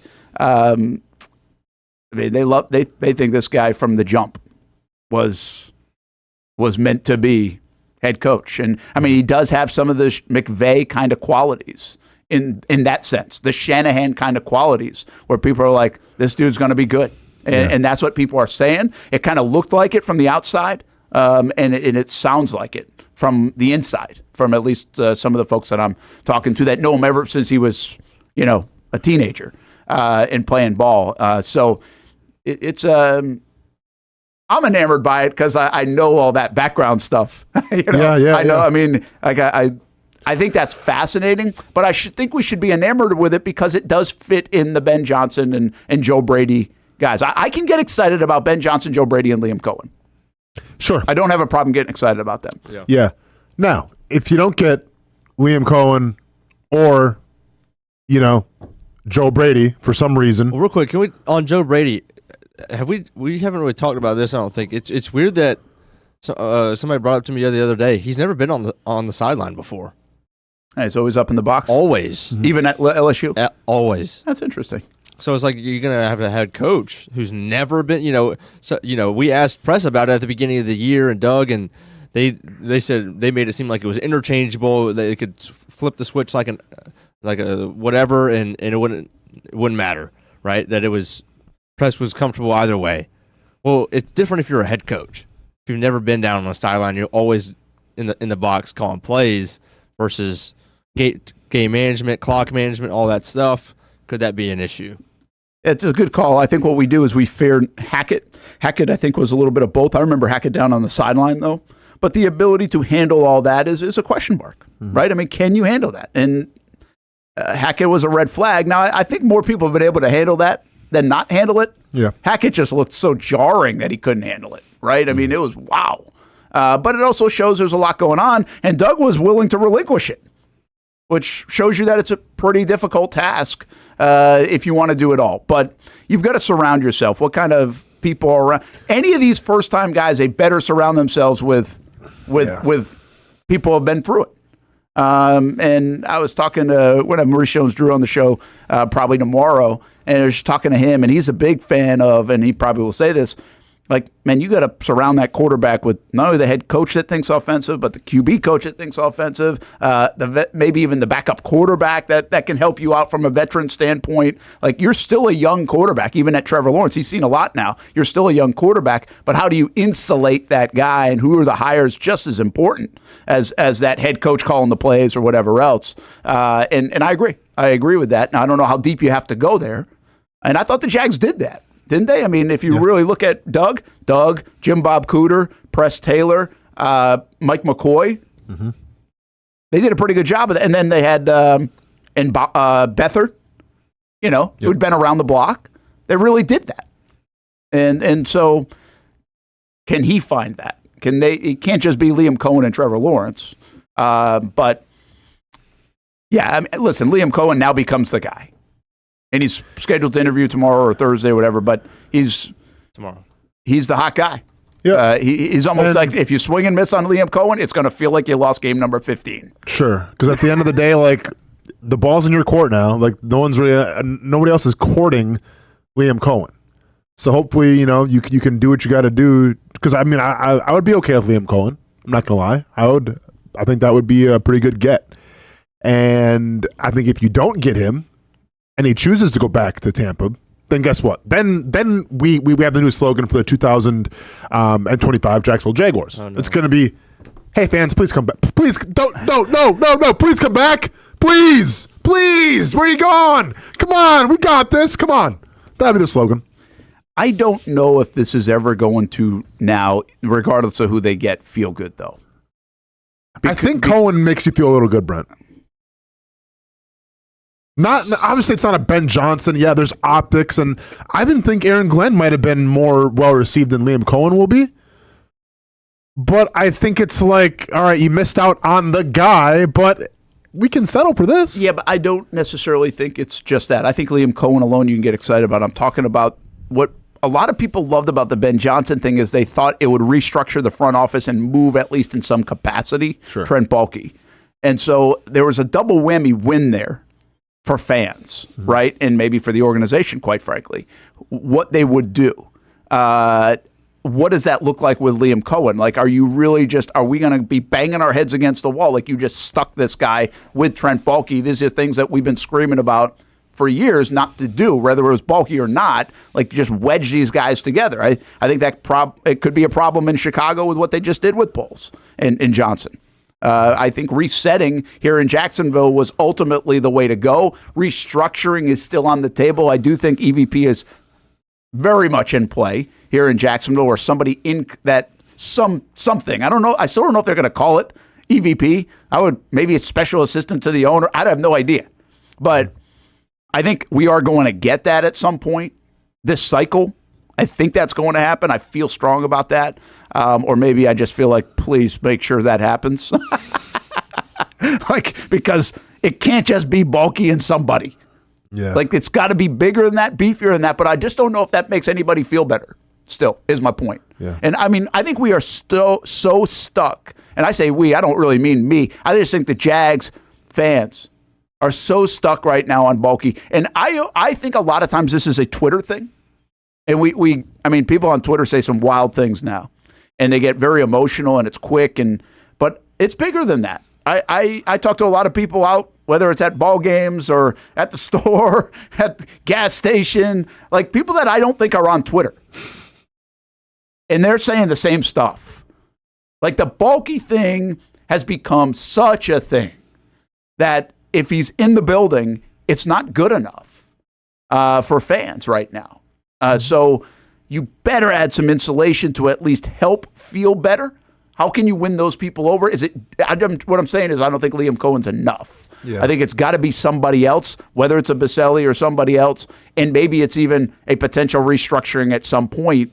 That, heck, even if Baalke stays in the building, he's not necessarily the GM or whatever. We thought we would get that with Ben Johnson. I think that's a part of the disappointment here in Jacksonville today, is that Ben Johnson's in Chicago because, well, yeah, offensive whiz, but also might have been able to restructure the front office. Sure. I don't think we feel like Liam Coen's going to do that. Yeah, he doesn't carry that juice, I don't think. Well, probably not, but also, and I don't want to misspeak about Liam Coen, but it almost seems like he would be happy. Just like you're happy to be here, right? You're happy to get opportunity. You're happy to be a head coach now in the National Football League. Like, it's a joyous occasion. I feel like with Ben Johnson, he was so coveted by everybody, where it's like, oh, it ain't about just getting a gig. It's about like me coming in here and doing what I want to do because like I have that much power, and that's the difference, right? Like, one guy in Ben Johnson was like the highly touted guy that everybody wanted. And apparently Liam Coen, not so much. Yeah. Duval Jack says, is it possible Ben wasn't Shad's first choice? We don't know for sure. Probably never will. And you're right. We never will. And even if it was, it doesn't matter around here. Perception is reality. That would be very Jaguars of that. Like he's everybody else's first choice, but the Jaguars, nah. when they go right, we go left. But it doesn't. Even if it's true, and even if Ben Johnson flops, and it was true, and Shad saw the red flags, he'll never get credit for that. All because he's got the guy in the room helping make decisions. Perception is reality. Ben Johnson did not come here because of Trent Baalke. Whether that's true or not, and how 90%, 100%, 50%, it doesn't matter. It's a truism because that's the way everybody's talking about it and the way it looks at it. Let's take a timeout, come back. Brent and Austin show. Hey, we're going to check in with Mike Burrish. You going to get snow? Where are you? You got blizzard warnings in Louisiana. What kind of weather are we going to have today? We will have a quick little visit with Mike, give us a bit of a forecast, and also back to some football talk. What about those football games over the weekend? And Brent, please stop pushing the Baselli narrative. We'll get into that. Listen, I wrote a damn article about it, Mr. Hugo. You think I'm going to pull the article back now? Man. And you guys got to stop with the. I'm going to tell you this right now, and then we'll get into it a little bit more. You got to stop with listening to Baselli on the radio and saying, "Oh, you can't do it because he's not saying what I want to hear." Can we just? I think you're missing the point on what Baselli's doing on the radio, why he should be involved in the building. Hey, New York Times, can we just give Brent the New York Times bestseller right now so we can stop talking about the article? Pulitzer Prize, can you just give Brent his flowers, please? It was a very well-written article. It's on actionsportsjacks.com. Can we just give him his awards so we don't have to be peddling it out every single segment? Thank you.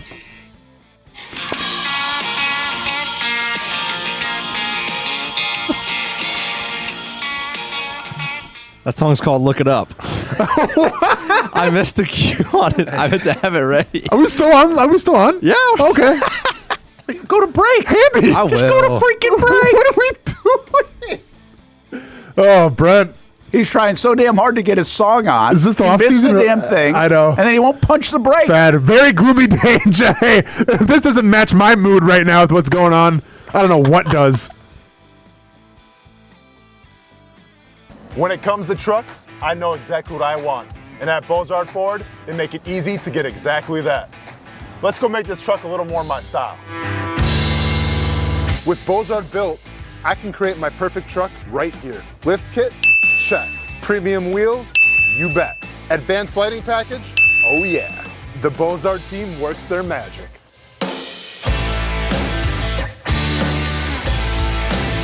From bumper to tailgate, I'm making this truck mine. It's everything that I wanted and more. From the field to the gym to weekend adventures. This truck's built for my journey. Bozard Built. Customized for your lifestyle, built to exceed your expectations. Check out the inventory and available options at bozardbuilt.com. Unleash your dream ride. Customized, covered, and Bozard approved.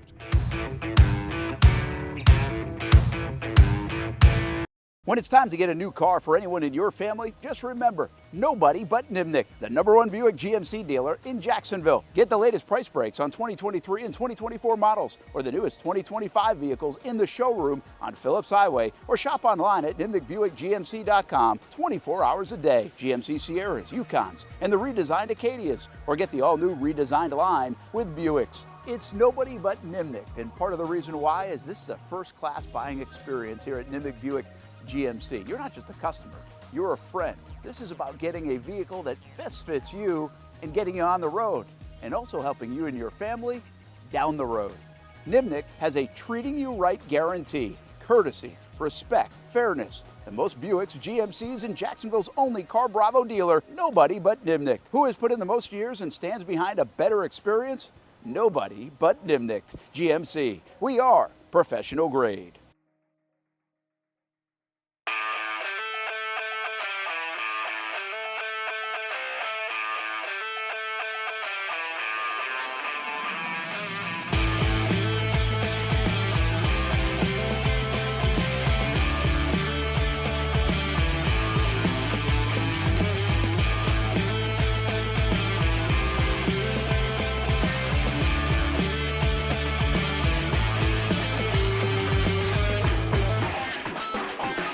If you need a quality play this football season at your home, call That One Painter First Coast. Locally owned and operated, experienced employees, no builder grade materials. And there's more, and for that we throw it to Noah Schlicksup. That One Painter First Coast can apparently help your kicking game too. Well, after my failure on skinny sticks last year on Creekside game day, I've spent a lot of time out here at Creekside practicing my kicks. There's only one issue.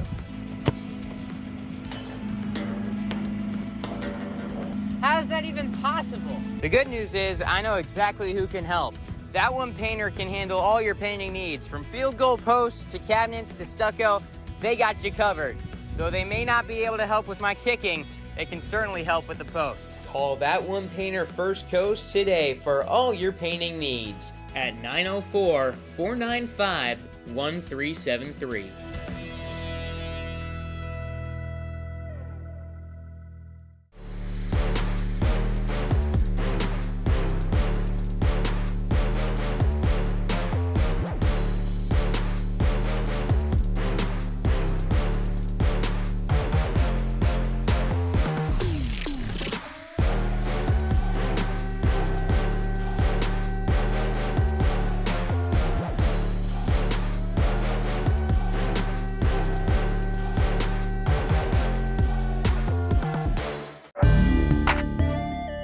2024 provided plenty of memorable moments for the Jacksonville Armada on the pitch, including another conference championship game appearance for Tommy Krasanovich's under-23 men's team. Is it in the dying moments?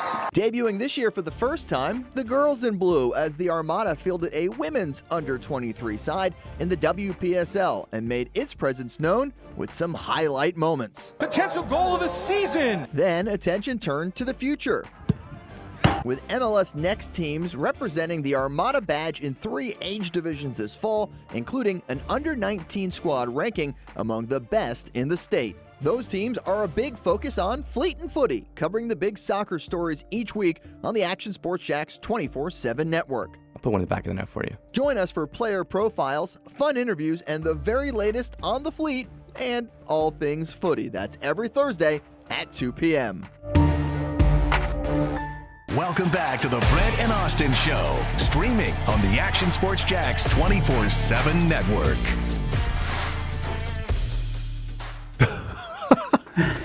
That is not a live look anywhere. That is from my college baseball teammate, Clay Fitch, and the Fitches up in Allentown, PA. So they got some snow and they... Little rink. Yeah, you used to that in Wisconsin, right? Oh, without a doubt, man. Of course. I didn't do the hockey thing much, but playing in the snow, I think I talked to my mom this morning. They got 2 to 8 inches up in Rhode Island. And now we're talking snow in the south.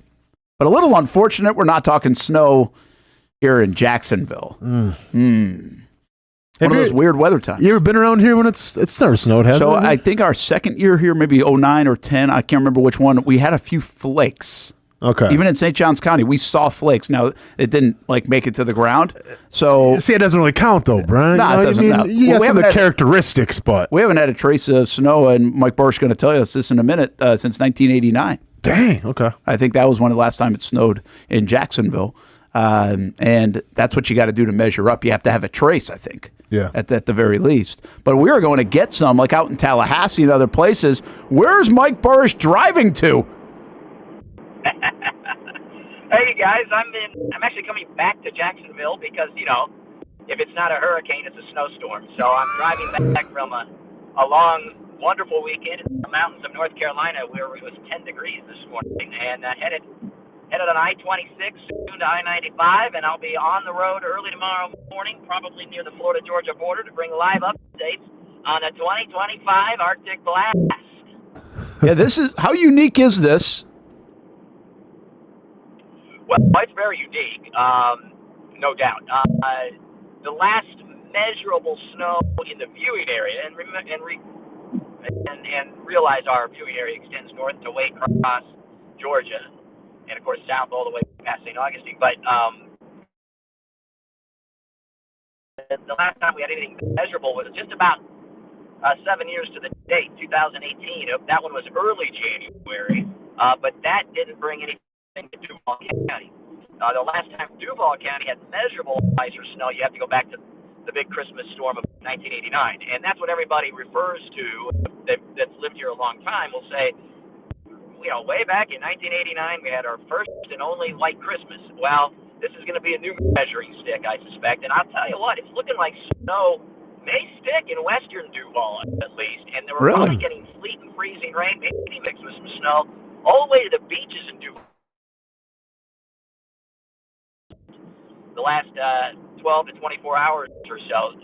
So and there's going to be a band of very heavy snow close to where I'm going to be tomorrow morning. That's why I'm positioning myself. I'm going to position myself initially on I-95 at the rest stop there near the Florida-Georgia border, and then I can fluctuate north and south a little bit depending on conditions. But it's historical. I don't like to use that word, and I very rarely use it in my job.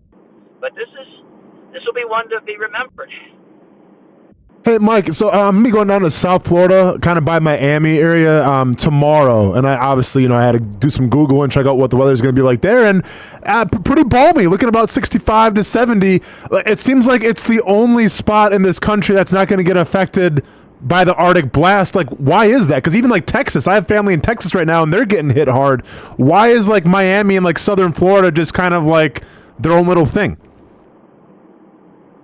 Right, that's a good question, and it all has to do with the jet stream, and in this case, it's colder down there, but it's not cold enough for any frozen precipitation, so it all comes down to where the jet stream is, the position of the jet stream in the cold front, and in this case, it's not far enough south to take this really, really cold air to the south of say, Interstate 4, for example.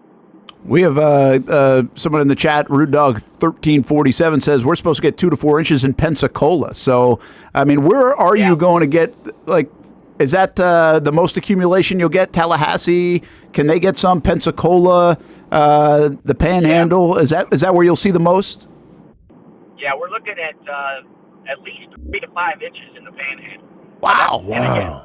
Yeah, exactly. Wow. But I'll tell you what, there's going to be a band of heavy snow that's probably going to extend along the Florida-Georgia border into our viewing area. That's probably going to be 4 inches plus. I don't think you'll have to go more than 20 to 25 miles from Jacksonville to get into some serious snow tomorrow morning. Man, that is wild. That's cool. I know, isn't it crazy? Yeah, you looking forward to it? Yeah, well, heck yeah. I mean, it's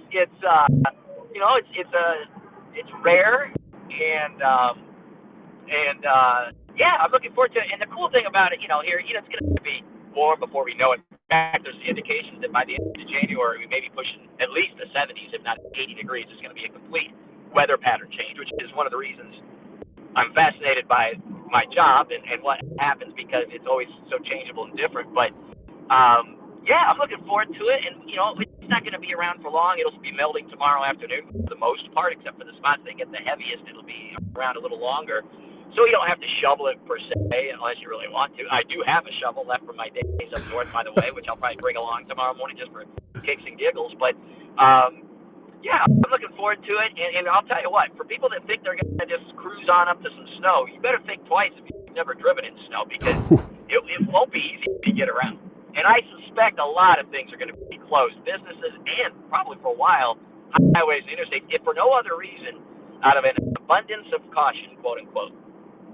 Mike, out of curiosity, because obviously having grown up in the Midwest and Wisconsin, we get a lot of snow up there, but I think the difference between up north and down south, it's not as humid, obviously, in Wisconsin. And, whether it's still cold here, it still has a lot of humidity in the air.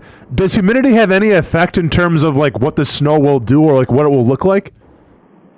Yeah, that's a good question, too. Yeah, up north, a lot of times it's a dry, fluffy snow, especially this time of year. And here, you're not going to get a dry, fluffy snow, per se. It'll be heavy, wet, sticky snow. And it's going to stick to stuff, and that actually brings up a good point too, and that I'm sure there's going to be power outages. There'll be trees down, power lines down, because the snow and the ice is going to stick to everything for a while until it thaws.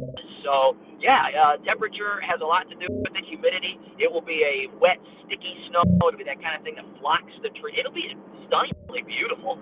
It will just be highly unusual. Yeah, that's awesome. That is kind of the fun part of that's the best kind of snow. One thing, though, you got to be careful, too. We don't usually have to talk about black ice in the area, but that's something that growing up north. And, there are some icy conditions, right? So, seriously, people have to be careful on the roads. Yeah, that's why I said, before you go running out, think, drive wherever you're going to drive, think twice about the road conditions, because there will be nothing to help us on the roads. We don't have any snow removal equipment in Jacksonville, northeastern Florida, and we certainly don't put down any treatment, whether it's sand, chemicals, salt, etc. Now, maybe they're going to come up with some kind of emergency plan to put down sand. Haven't heard of that. I don't know, but yeah, you're going to have to think twice about that. And your car may freeze up in the morning because if it gets wet today or tonight before it freezes, then it gets freezing. You could have that issue trying to get into your vehicles, and yeah, you're just going to have to be smart about getting around and realize that it's fun and it's neat to see, but think twice about going out and about and what you're doing and how you're doing it, because it will be dicey getting around early in the morning. Black ice is more of an issue tomorrow night and early Thursday, by the way. Once we thawed a little bit and then the temperatures go back below 32 tomorrow night, black ice is a genuine concern Thursday morning, which could throw some people off, because the roads will be essentially clear and dry, but then we get this little thaw tomorrow afternoon and then drop below freezing tomorrow night, and that's when we can get black ice. So that is a genuine concern, and that would be tomorrow night into early Thursday. And tomorrow morning, it's literally because it'll be precipitating and it'll get cold. And remember the old adage, we're used to it up north, you guys, the bridges and overpasses freezing before everything else. We don't typically think about that down here, but there'll be that scenario tomorrow where anything that's elevated that will be colder and have a tendency to ice over sooner and faster and longer. Yeah, it's been a cold winter, by the way, too. I always, first of all, Chief Meteorologist Mike Burrish hanging out with us just for a minute. He's heads back from North Carolina and or somewhere in the mountains, and then coming down for this little event over the next couple of days, whatever that looks like. Potential snow just west and north of here, and obviously the cold temperatures continue. And I joked about this last week. Every time I say, "Hey, this feels like it's the coldest it's ever been," you tell me, it was just cold 2 years ago or something. But this stretch. This has been a long stretch of cold. Like, is this seriously one of our longer stretches of cold that we've had in recent memory? Maybe not the coldest. We could get 26 degrees or 27 degrees, which I'm not even sure we've been down there. But, I mean, we've been in the 60s very few times in probably the last month and a half, it feels like to me. Right, and you're exactly right. It's the longevity of this cold spell and the winter, which started in early December. So, we've been spoiled by 5 or 6 very mild winters in a row, and all of a sudden we're getting a little dose of reality here. And you're right, we've only had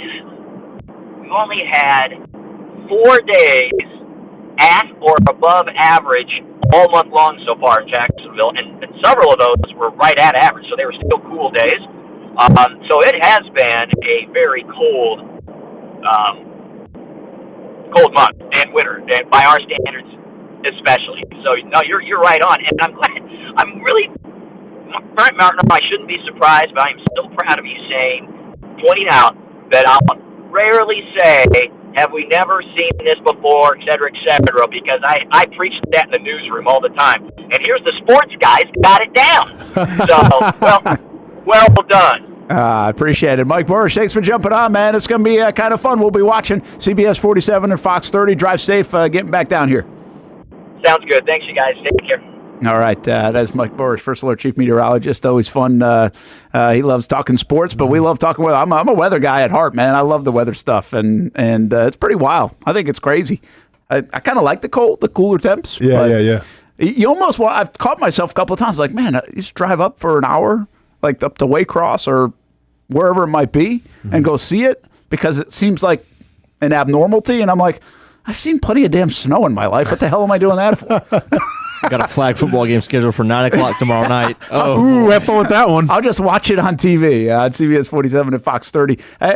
Houston, I saw a picture out of Houston, University of Houston put out there. I mean, it looks like there's 5 inches of snow there. Yeah. I don't know how much there actually is, but crazy. And then Jags Forever and Jimmy Popcorn talking about how cold it is. If it's this cold here, it's cold there. I talked to my mom this morning. She said it was 1 degree up in Rhode Island.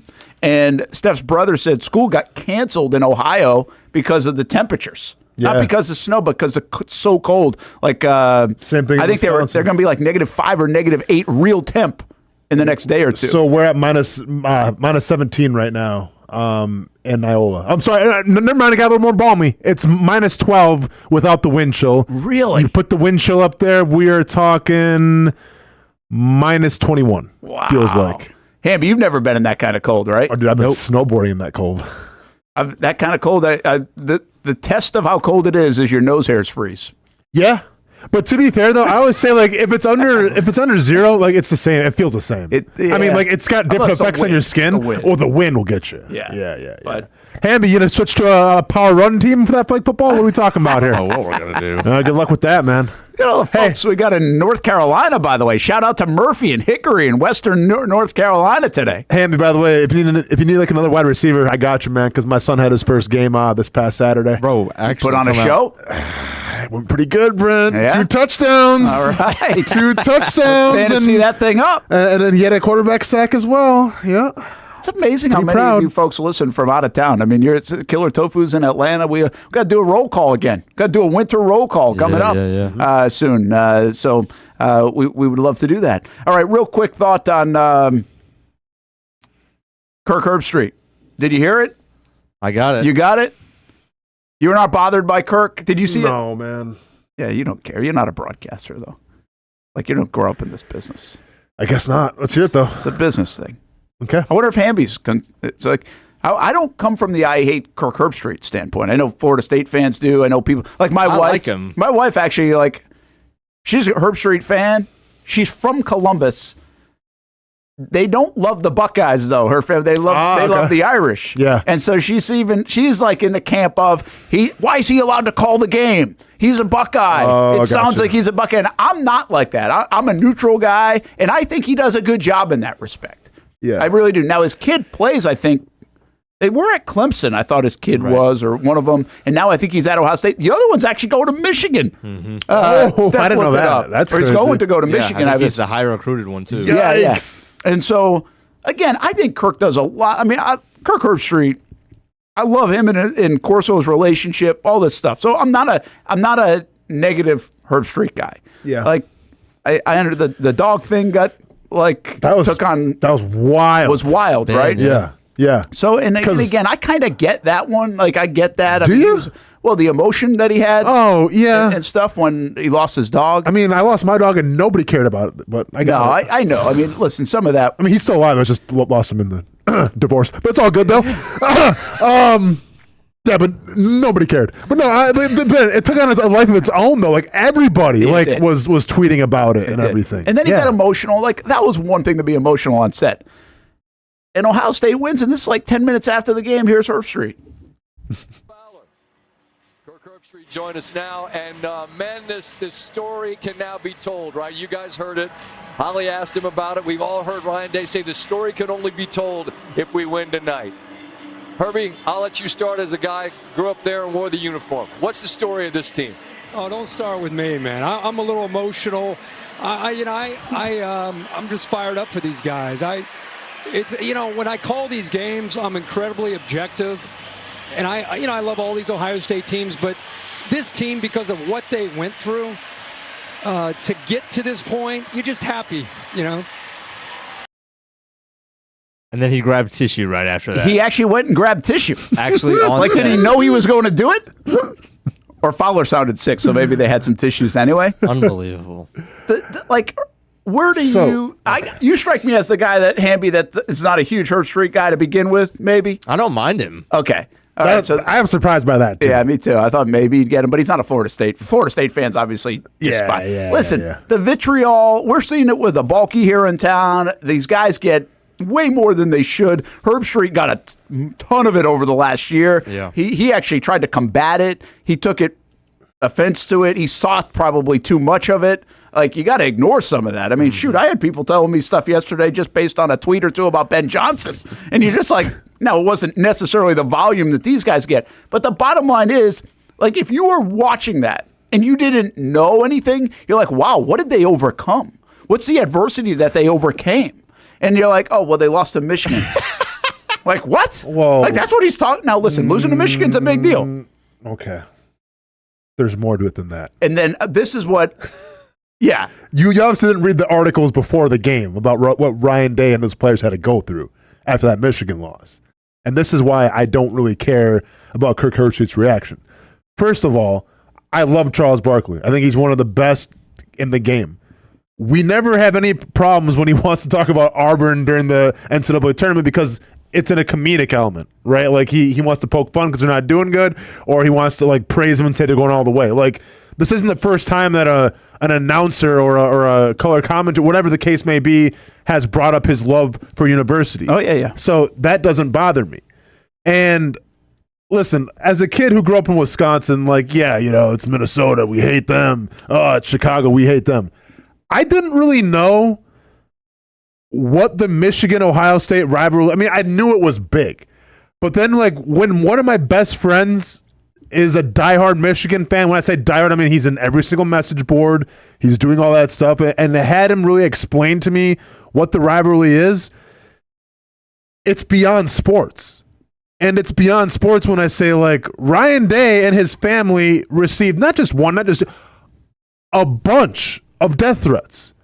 And then Ohio State players were getting heckled on their own campus. And this isn't by Michigan fans. This isn't by like Michigan fans in the DMs on Twitter saying, hey, we're going to kill. No, this is your own that are going after you.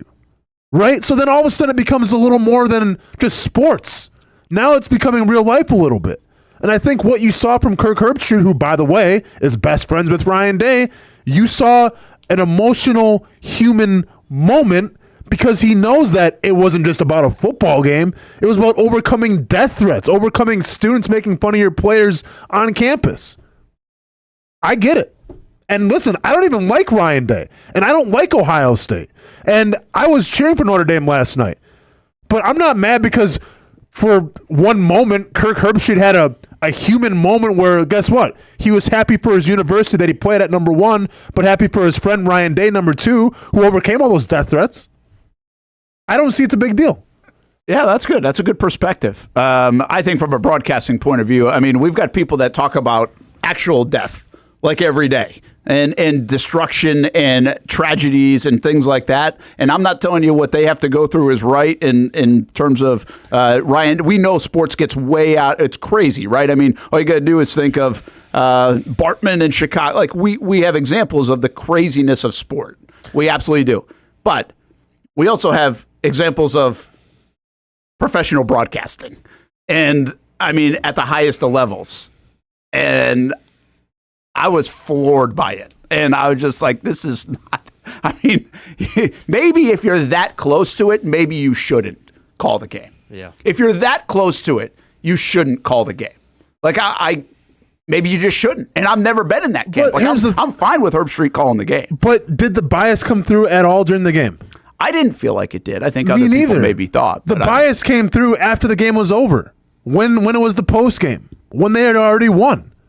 Like, I watched that game and I didn't think one time, Kirk Herbstreit's a little biased towards Ohio State. Like, yeah, every once in a while, like he'll because obviously he knows Ohio State very well. But I don't think the bias came out. The bias came out when the game was over and it was time to celebrate. Okay. Then get down there on the field and throw the confetti around. Yeah, I mean, I don't. Or how about this? Or tell the story with more context too. Right. Tell the story of. Give me an example of the death threat to this, to the that. story was everywhere. You guys didn't know? It doesn't matter. You're broad. You got to tell. Well, you can't assume everybody read the story. You're talking to millions and millions more people that aren't look. There are casual viewers out there. First of all, so I think they do need more depth to the story. That's part of the story. But did you know the story or not? Of course I know the story. So then I've what's lived the up issue? there too, and I know it's that heated of a rivalry. Okay. I mean, and it's coming with the territory too. I mean, Ryan Day's been around it for a decade now. I'm not saying it's right. Yeah. I'm not saying it's right, but this is not news to Ohio State. I mean, John Cooper had to deal with it too. He got fired because he couldn't beat Michigan. This goes back 25 years, 30 years. Yeah, but I'm sorry, 30 years ago, they weren't getting emails and messages from their own fans threatening they're going to kill them and their family. I bet they were. And again, I'm not telling you that doesn't make it right or not emotional. Okay, I'm just telling you, you're in a broadcasting world. Like, if that's the new world, then, like I said, I'm old. I get off my lawn. Like that's a new world where we're going to be in tears with our analysts and our announcers after winning a national title. At the very least, don't make it so obvious that you go step out of the shot and go grab a tissue. At least do a little sniffle, and when they take SVP full, then wipe it away and let's go. We're not going to, you're back on camera. All right, now let me go step out of the shot and go grab a tissue so everybody knows I'm crying. We can at least try and be discreet about it. I mean, if it's that raw and natural. It's a genuine raw moment, I guess, right? I mean, I can appreciate that. That's what I'm saying, man. I don't think the guy planned on crying on national television. Yeah, it's not the most professional thing you can do. I think a guy was happy for his friend who had overcome a lot. And once again, I'm not even a Ryan Day fan. I don't like Ohio State whatsoever. But I get it. I get it being happy for a friend. I get it being happy for a school, whether you want to admit it or not, but it's not right what they had to go through. And I get we can say, oh, yeah, it's sports, what you signed up for, you're making a lot of money. Okay. How much is Ryan Day making? Oh, shoot, who knows? Probably 10 or 11. Okay, cool. If you're making $10 million, I would take my life right now over getting death threats from me and my family. Yeah, I've gotten threats before. Don't step foot in Australia. We ain't going to let you leave. Dude, I got so many threats for me, not my son, not my family. It was just me. I'm cool with that. But if you start going after people's families and kids or whatever the case may be, it's a little much, man. Yeah, listen, that's by the way, I agree with that. So then if that's your friend, I get it. It didn't show through when you were calling the game. It showed through after. And if that's the case, then I really don't care. Because at that point, I'll turn it off. The game's over. Click. I don't need to see analyst reactions. I don't need to see coaching reactions. The game is what it is, and it's over. Enough said. I don't think that emotion from Ryan Day himself. He was pretty stoic.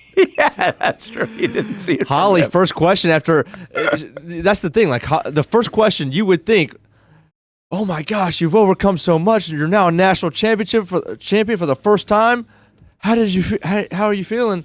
Holly Rose just like, well, coach, you had Jeremiah Smith. What was the call like on that third down? Hamby, I think if Ryan Day's dog died too, he probably wouldn't be crying after it, but Kirk Herbstreit did. All right, everyone's different. Yeah, that's fair. Listen, it is what it is, man. I can't get used to that. I'm just telling you. I like the way you're answering this because it gives a different perspective. I'm a guy who's don't care. I've grown up in the business. You have. I'm not in the business, right? exactly. And so, like, it's good. That's what I just asked. Is like, does anybody else care about this? Like, I know this.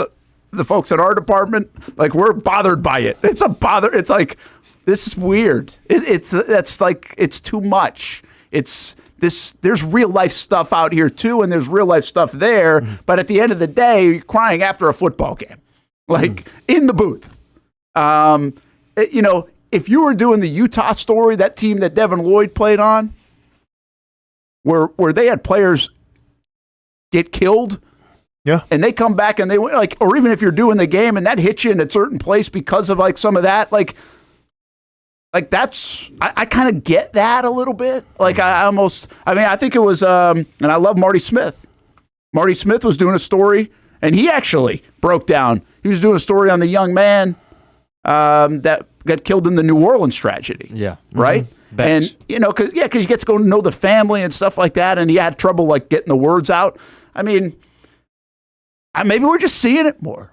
Like, I've just grown up in a business. I've been watching the news and other things for a long time where you just don't see that emotion from people reporting on games. Like, that's part of the gig. Very few times, even in some of the biggest tragedies ever, do you actually see emotion like that. And very rarely in a football game. I don't think I've ever seen it. Mm-hmm. I honestly don't think I've ever seen it. Is that going to be the new thing? I just think, listen, Brent, like, whether you like it or not, the days are changing, man.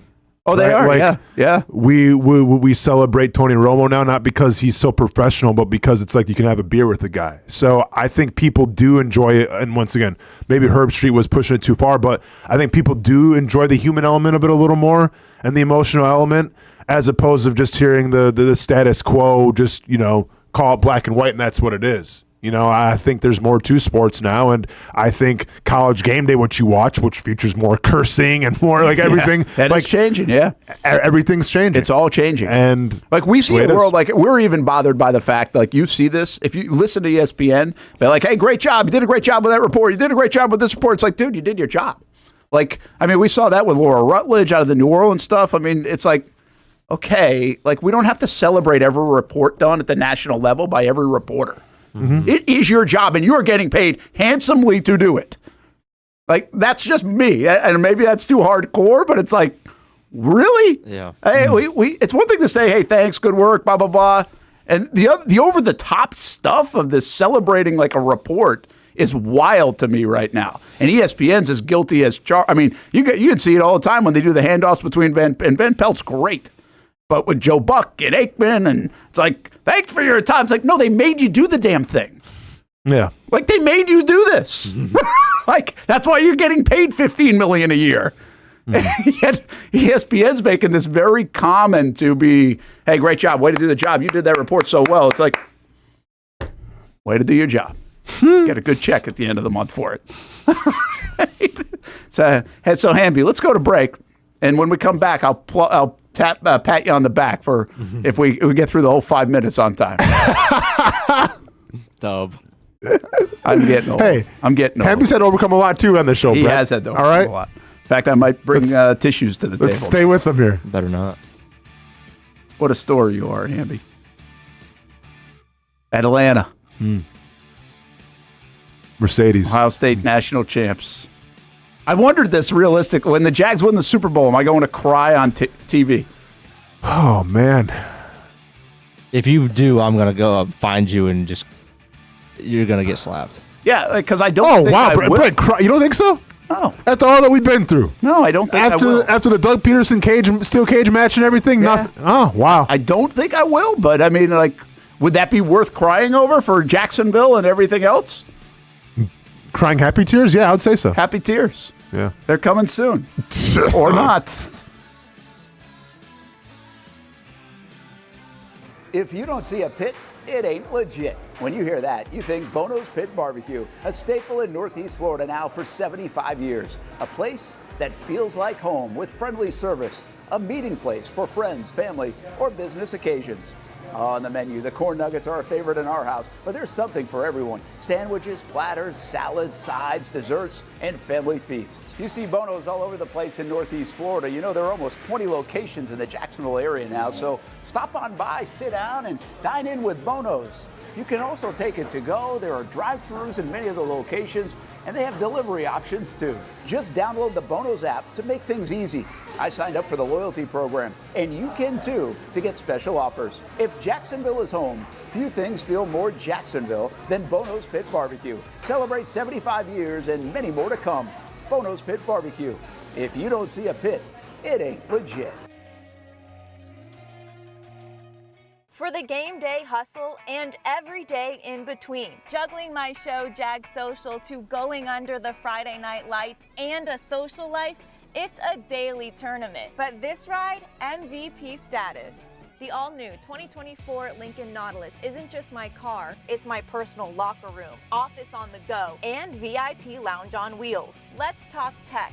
My profile remembers everything from customizing my dash display to setting the ambient lighting and my signature scent. And wireless charging, essential for live tweeting scores. Whether I'm packing for a beach day with friends or heading to the gym, there's space for every passion. After dominating all day, this becomes my recovery zone. The massage feature is like having a personal PT on call. Life's a non-stop game, but with this ride, I'm always on my A game. The 2024 Lincoln Nautilus. Drive. You trust CGC to make your water great, and now you can trust CGC with your plumbing needs as well. Fast, convenient scheduling, licensed and insured. A quick call away at 904-552-1242. You never know when you're going to have an issue with a shower, toilet, or maybe it's a sink that sometimes is easy to fix. All right, let's be honest. I'm not fixing anything. I'm totally staging this because when I have a plumbing problem, I call CGC Water Treatment and Plumbing. Trained professionals, transparent pricing, customer satisfaction. Small problem or even a bigger issue. Right now, save 10% off a new Rinnai tankless water heater. The experts with 25 years of experience at CGC Water Treatment and Plumbing can do it all. Call 904-552-1242 or visit cgcwater.com. For a limited time, CGC is waiving the trip charge on all related plumbing calls. CGC Water Treatment and Plumbing, an authorized independent Connecticut dealer. Florida license number CFC 1432579. Here on Spring Sports Media Day on Action Sports Jack. It's an opportunity, an education beyond the classroom and the sports arena. Life skills, testing skills, social skills. It's called High School 912, a program focused on maximizing the growth of students in academics, sports, and life. And here's your chance to get involved. If you're a local business, or if you just want to make a donation to help support programs like ACT and SAT boot camps, career days, Leadership Academy, Financial Literacy Academy, and so much more. All right, another Nice High School Panther, Jack Cole. High School 912 supports and hosts high school sporting events and several media days throughout the year. For more information on how you can get involved, visit jackshighschool912.com. It's the place we party in football season with Jaguars All Access. Welcome to Spring Sports Brewery, everybody. Say hello to our guest tonight. That is Trevor Lawrence. You can bring your party or event to Spring Sports Brewery in Springfield any day and any time. Rehearsal dinners, corporate events, birthdays. Here at Springs, you can enjoy the inside area and the outside area. Good for any weather, good for any occasion. Watch the games, play the games, shoot some hoops, beer? Yeah, they have that. Plenty of choices. And sure, this is a brewery, but Strings is also a restaurant, and the food is fantastic. A full menu made from scratch meals. And if you need String Sports Brewery to help with a party at your place, they cater too.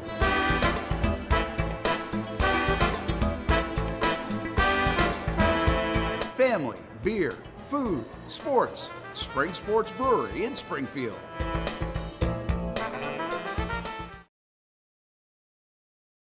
Welcome back to the Brent and Austin Show, streaming on the Action Sports Jax 24/7 network. Well, there it is. Look what Liv did over the weekend. Man, look at that, Brent. Look at that thing. That's the mailbox for the envelope game. 10 out of 10. So if you're new to the game, little explainer here. Oh, let's explain it. This goes way back. I put a name in the envelope the last time around the Jags had a coaching cycle. I had Nathaniel Hackett right there in my envelope. I was the only one that did this at the time, I guess. I thought we all did it, but I guess I was the only one. You're the only one because you're so sure of yourself. Hackett got the job, and he got the job in Denver, and I waited until the Jags named their coach to reveal my envelope. So this was the thing, right? We thought, so Hackett gets the job in Denver. Was he the first coach that was signed that? I don't know. Second, whatever the case. Okay, but it was early in the cycle. It was pretty close, yeah. It was early in the cycle. Hackett gets signed, and we're all just like, all right, well, Brent obviously doesn't have Hackett because why would we keep this game going on if Hackett's already signed? So the thought was like, oh man, Brent's got the sources. Brent knows something that we don't because we're still playing this game even though Hackett's off the table. Well, then when it's the big reveal, right? Who shot JR? When it's time to see the big reveal, what do we get? Hackett. So that's how we got here. So we've played the envelope game again. It's we got here. Delphonic and everybody else really wants the envelope game. Yeah. And Liv made the box. Yes. I mean, this is a legit mailbox. You can't even see it way at the top right there, but it's actually got the mailbox thing. The most impressive part's the wrapping. Well, the wrapping's good, but look at this. There's Velcro here. There you go. Look at that. We got some Velcro too. That's insane. So, Liv, is this just one box that you cut? Hackett can get removed. Oh no, Brent, keep him up there. He's a reminder. he's a reminder. No, put Trent Punky back up there. He's calling the shots. He's calling the shots. Where's Tony Baselli? Is he at the bottom? Where's Tony Baselli? Baselli, we have to make one, I guess. Okay. That's why we Velcroed them so we could change them out. They're interchangeable. This is going to be there forever now. You got to collect the whole set. Yeah, the whole set. The next time in 4 years when we got to get a new coach in Jacksonville. Yep. Or 1 or 2 or 3. Liv, do we have a spot for Brent's article to the link or something we can kind of Velcro up on there? All right. Yeah, you should. Yeah, that's what I'm saying. Should have it. People aren't listening, Brent, obviously. So we will put all the... I got everybody's emails, and I still have to make the envelope for those people that put their name in. And we'll drop them in the box, and then we'll reveal. But we have said we're not revealing until it's over. But you've seen some names, right? Yeah, I've seen some names. Have you seen anything out of the ordinary? Anything crazy? I think there was one that was pretty wild. Okay. They wanted to go outside the box. Okay. Even this box. Okay, gotcha. So, yeah. Ryan Nielsen? It wasn't Ryan Nielsen. Okay, dang it. It wasn't Tony Khan either. That'd been a good one put on, right? Tony Khan's the new head coach of the Jags. Let's go ahead and make Baalke your head coach. Oh, man. So what about the Baselli part of this? Yeah. Seriously. Yeah. Speaking of head coach, there's a lot of thought. To go back to the whole Baselli thing, which has had steam for a while, but it really goes back to the last cycle. There was a lot of steam then that he was in the mix because Shad had said he said a very similar thing. We're kind of lean. We're going to beef up the front office. And then he chose not to. Well, the thought is part of the reason they were this close to getting Baselli in a role like that. Mm-hmm. I still question whether it's going to be called EVP or not. I don't know. Sure. Or even then. But the idea is EVP. You just add some more infrastructure to the front office. I just don't think it will be like we have EVP and we have Coughlin in our mind. Well, Coughlin ran the roost. That's not the way this is going to be, in my opinion, because the coach is going to run the roost. No, for sure. I just want, I would prefer a title, EVP, whatever you want to call it, but I would prefer a title because it almost adds pride to it. It's like, hey, we got this guy in this position. Yeah. Look he's a Hall of Famer, former Jaguar. Let's go ahead and champion this guy because this is what's best for our organization. Yeah, and I think that's good. That's fair. I need it to be defined. Agreed. And I've said a lot that, hey, if it is a guy like Baselli, I think you got to be careful to fire that position. Mm-hmm. You hire him, you fire him. That was one thing with the Coughlin stuff that got a little messy. You got to fire him. Sure. Right? And he's so important to the franchise. So I think you put him in a position where that's less fireable. Can you move it around so he doesn't have all that weight on him and you don't have that much weight on it as an owner to potentially let him go at some point. So anyway, I think there are some semantics in all of this, but I think they need more infrastructure. You need somebody protecting the organization. And what's wild to me is Tony Baselli does a show with Pete Prisco with the Jags on Monday nights in the season. The end of the season, when Baalke was retained and Peterson was fired, Baselli got a lot of heat. Okay. And he got heat because he went into a little bit more defensive mode of the organization. Yeah. And at times, he does a good job balancing being involved in the organization and still being critical. I think him and Jeff Lageman do a really good job of that. That's a tough spot to be in.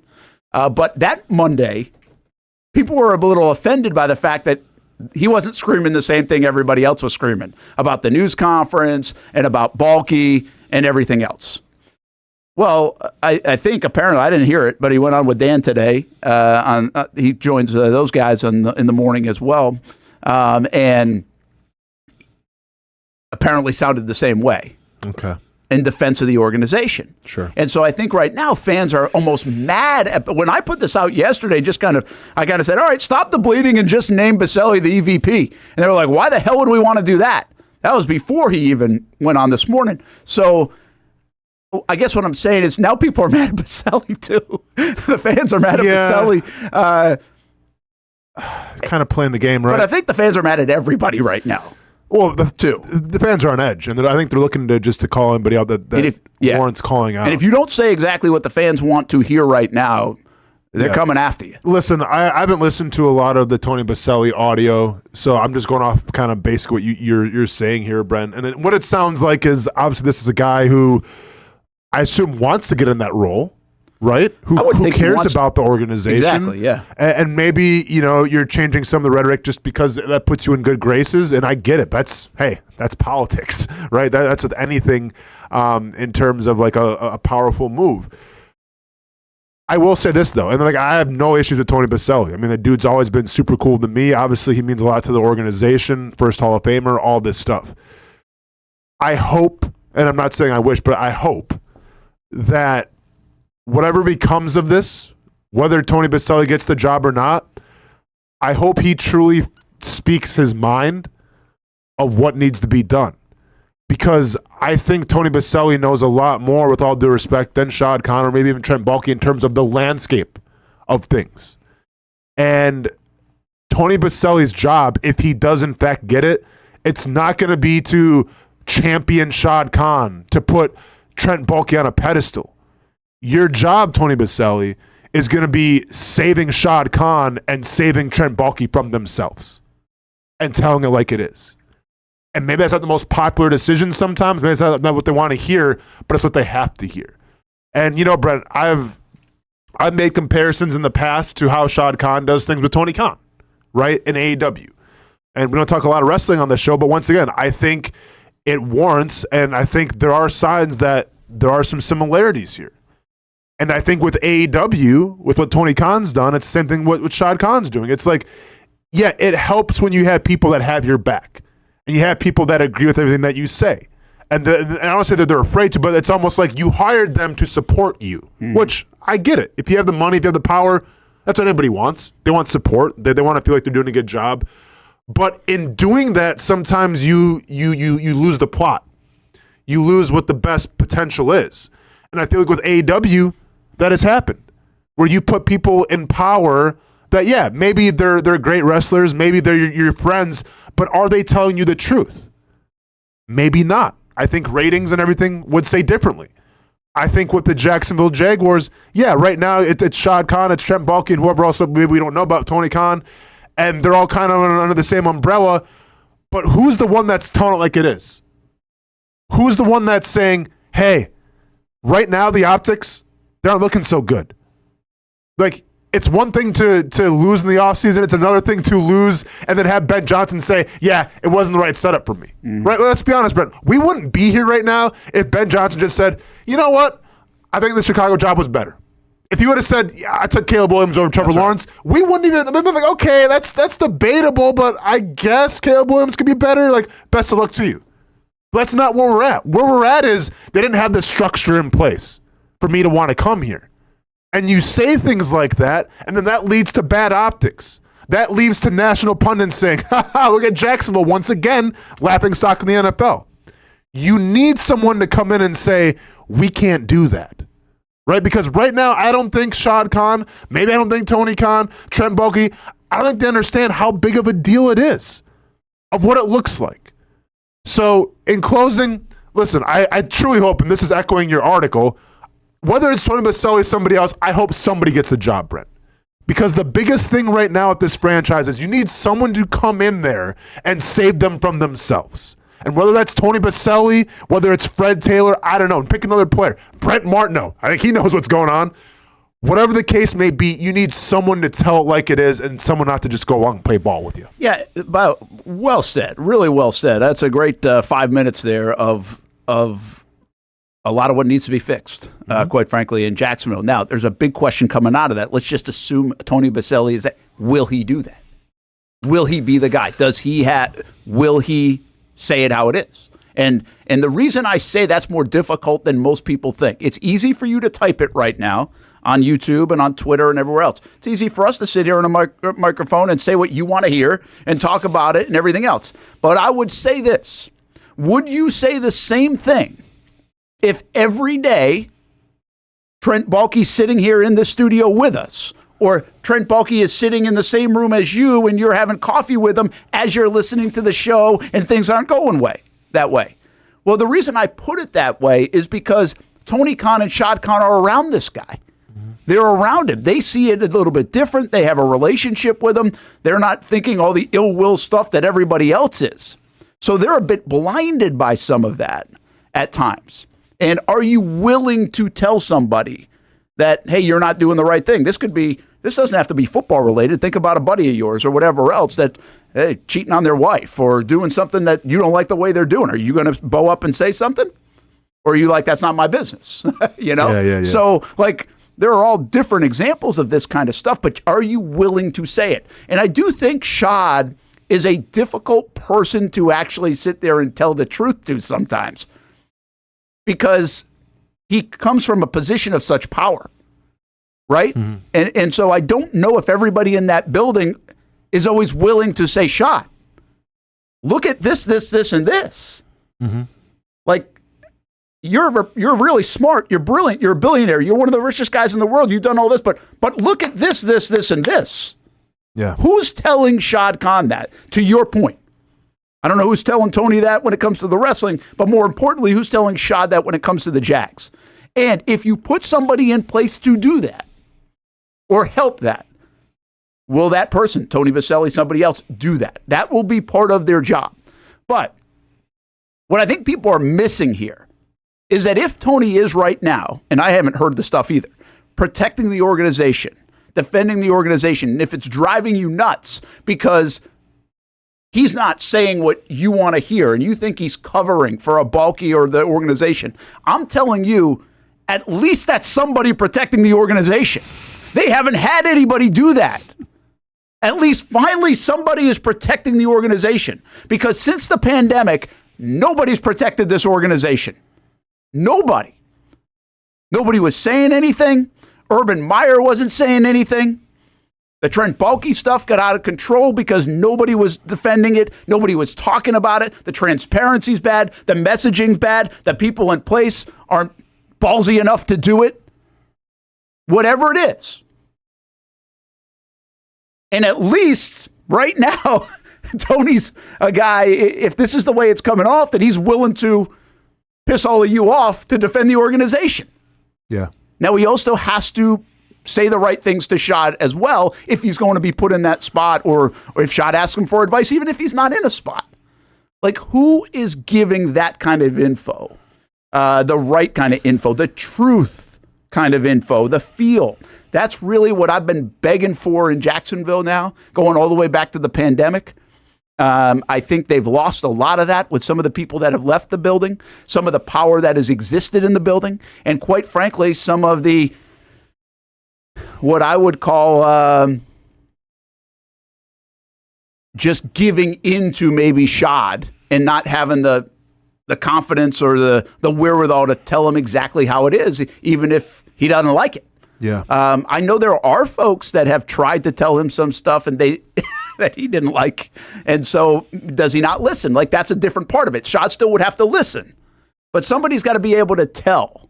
And I don't know how, I'm not saying there's nobody in the building, but I don't know if anybody on the football side has been willing to really tell. I think Trent Baalke tells Shad a lot of what he wants to hear, and some of that stuff probably favors him keeping his job. Was Doug Peterson willing to tell Shad exactly what needed to be said at times?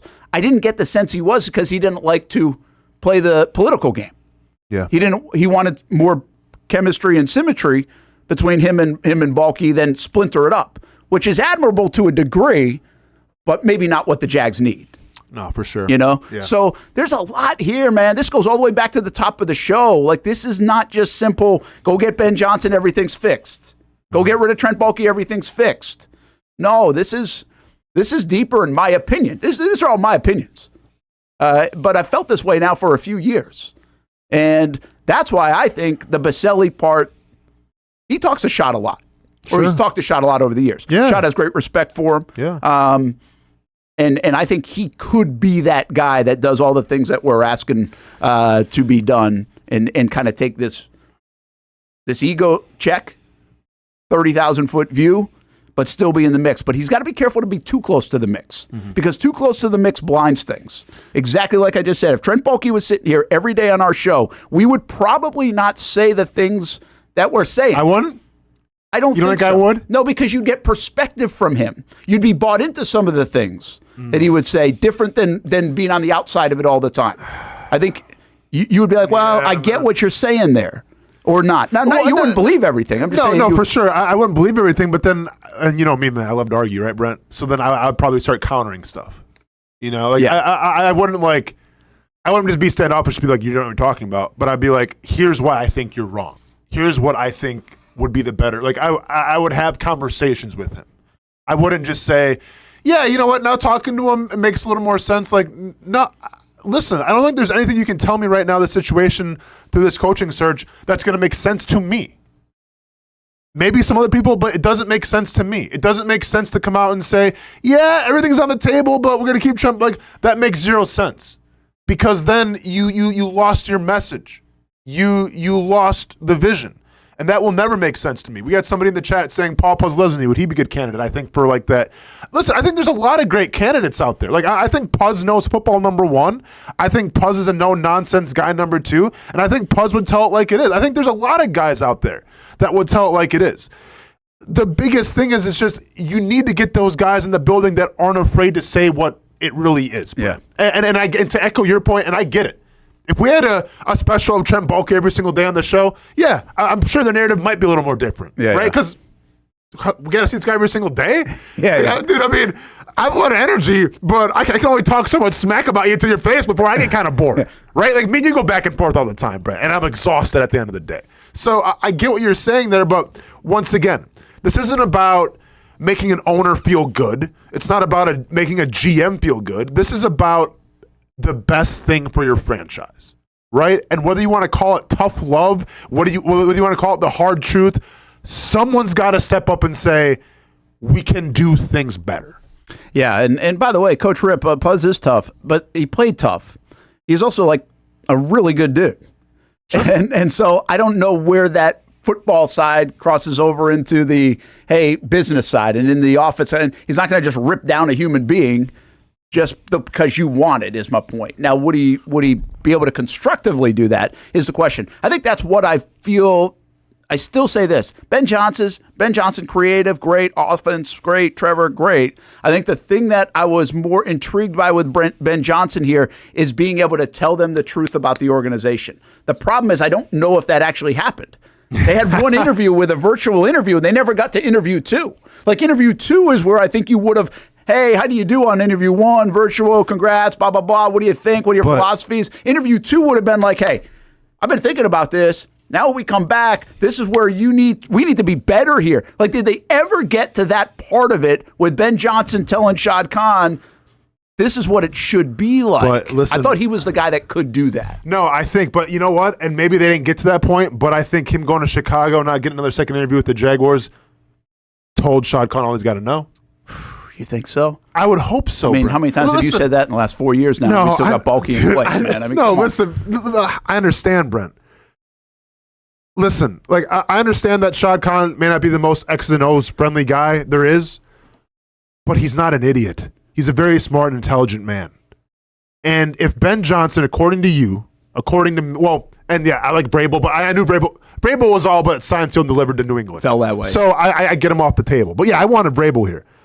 But anybody could have saw. And now, once again, whether this shakes out like it will, we'll see. But Ben Johnson was the most coveted guy on any team, okay? Except maybe New England because connections, right? I think you thought so. I thought so. I think Hamby thought so. I think Shad Khan thought so too.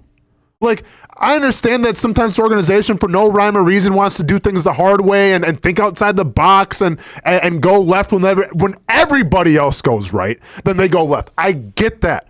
But I feel like on this one, everybody knew what was up. And that's including, well, maybe Trent Baalke, but that's including Shad Khan. So when you have a guy, and keep in mind, this could have went a million different directions from Ben Johnson's perspective. He could have said, you know what, I just felt like it was a better fit in Chicago. You know what, I like Caleb Williams a little better. You know what, it's closer to home, I want to go to Chicago. There was a million things that Ben Johnson could have said that we wouldn't be so angry about and emotional on Twitter about if he just would have said that. But he didn't. He crafted his words carefully. And what he said was what? They didn't have the structure in place for me to want to go there. That speaks volumes. And listen, once again, going back to Shad Khan, a very smart businessman. If you can't read between the lines of what Ben Johnson just told you, then man, maybe there's no hope for you after all. Right? Like, and I'm not trying to like be an a-hole here. If you can't see the big picture of what Ben Johnson just said to the most highly coveted coach, when he could have said anything, and he says that,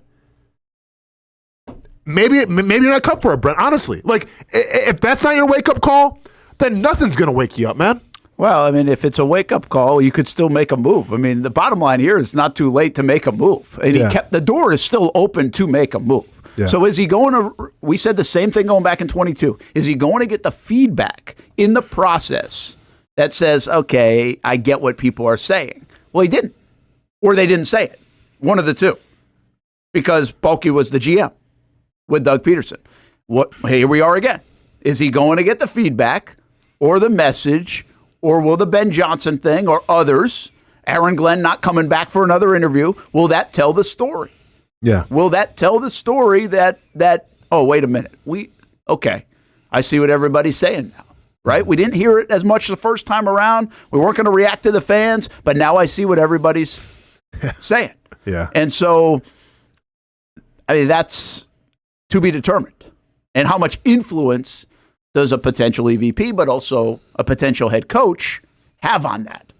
We thought Ben Johnson had the most influence on that. Again, doesn't mean these other guys will not. So it's a big deal. But again, just to back on the Baselli part of this, I mean, we don't know where it lands just yet.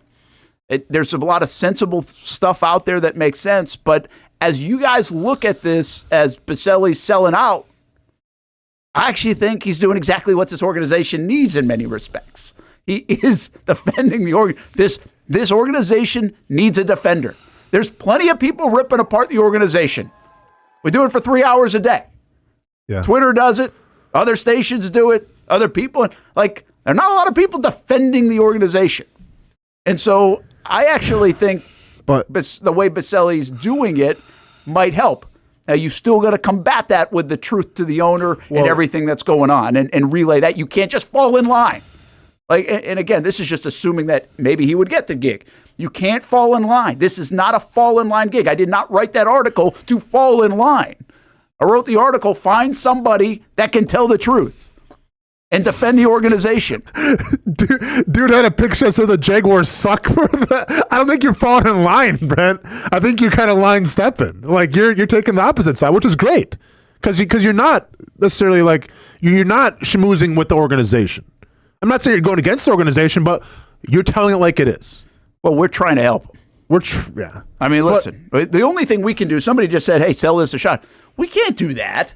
We're not in a room with Shad to be like, if Shad asked me what I thought, I'd tell him. In fact, I thought maybe in London we'd get to that kind of conversation or something. Yeah, That's not the way it goes. It's not, and I'm not telling you he should. The only way we can do it is, well, write an article and talk about it each and every day and tell you what you think. And we're not right about everything. Yeah. But I think we've been pretty honest with the way we think about it for the last couple of weeks, ever since the news came down of where this organization's at. I get what you're saying, where you are a fan of someone defending the organization because that's been lacking now for a couple of years. There's been zero transparency. No one's had the Jaguars' backs, and honestly, it's led to a lot of bad optics. So I get what you're saying, Brent. But on the other side of that coin, like they say, sports mirrors real life. Well, my circle, I don't have my circle. I don't have my closest friends be my closest friends because they're going to back me up. I have my closest friends, my circle, because when I'm out of line, they'll be honest with me. And that's what makes them friends. So I don't need Tony Baselli. I don't need Fred Taylor. I don't need these Jaguars greats to try to defend the organization. I need them to tell how it is. And maybe Tony truly believes what he's saying. If that's the case, then, man, and maybe people think you're in the wrong, but if that's the case, then more power to you, man. Speak your truth. But I'm not even looking for someone to defend the organization, Brent. I'm looking for someone to tell it like it is. And I think that's what, more than anything, that's what Shad Khan needs. That's what Trent Baalke needs. That's what this organization as a whole needs. Well, I do think you can defend the organization publicly, and if you have the ear of the owner, still tell it like it is. Yeah. You can do both. Yeah. You know what I mean? Mm-hmm. I think you can. Now, and again, I think we're putting this all on Baselli. Like, he doesn't have the EVP job. He's just like, he's obviously the poster child for this right now. We've kind of helped make him that too. But it makes the most sense. There's logic. He's seen it before, the good times. He's been around it. He's seen every little bit of this organization. And I hope Tony gives you a cut, man, because you were kind of on the forefront of like getting him that gig, I feel like. But. Well, I mean, the bottom line is I think a lot of people could see it. Yeah. What's interesting to me is how much it's changed in the last 2 weeks, at least some of the fans' sentiment. I don't think everybody. That will be Twitter talking right now the most. But I caution you to get too wrapped up in that because he's not telling you what you want to hear. That's not always a bad thing. In this instance. So we'll see. We'll see where it goes. I have no idea where this is going to end up. I think there's still time to save this thing in this cycle, even by losing Ben Johnson, and figure this out. But you can't be too stubborn in these moments too now. And people like, listen, if I was a guy and everybody's telling me what I'm doing wrong and telling everybody the way to do it, I'd be kind of like, screw you guys. Well, no, that's the thing. Like that's kind of my general reaction would be like, I got this. Right? Yeah. It's one thing to tell someone where it's going wrong, but they have to want to listen. They got to want to listen, man.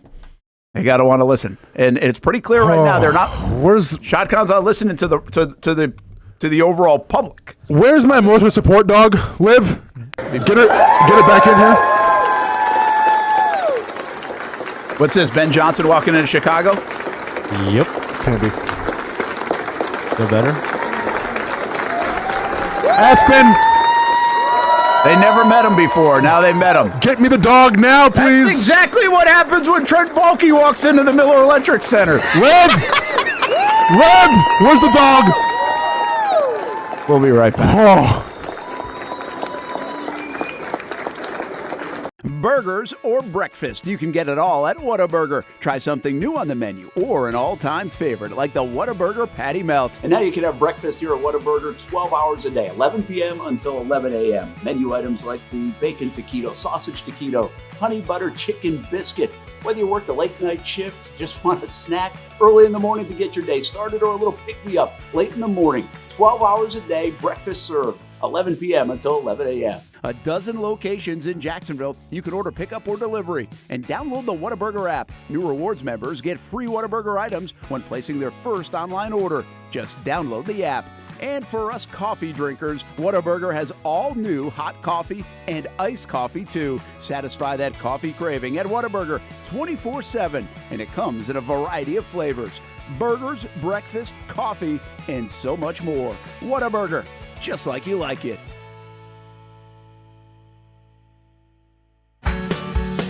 People helping people. It's at the core of what Alive Credit Union is all about, and it's been that way for over 70 years.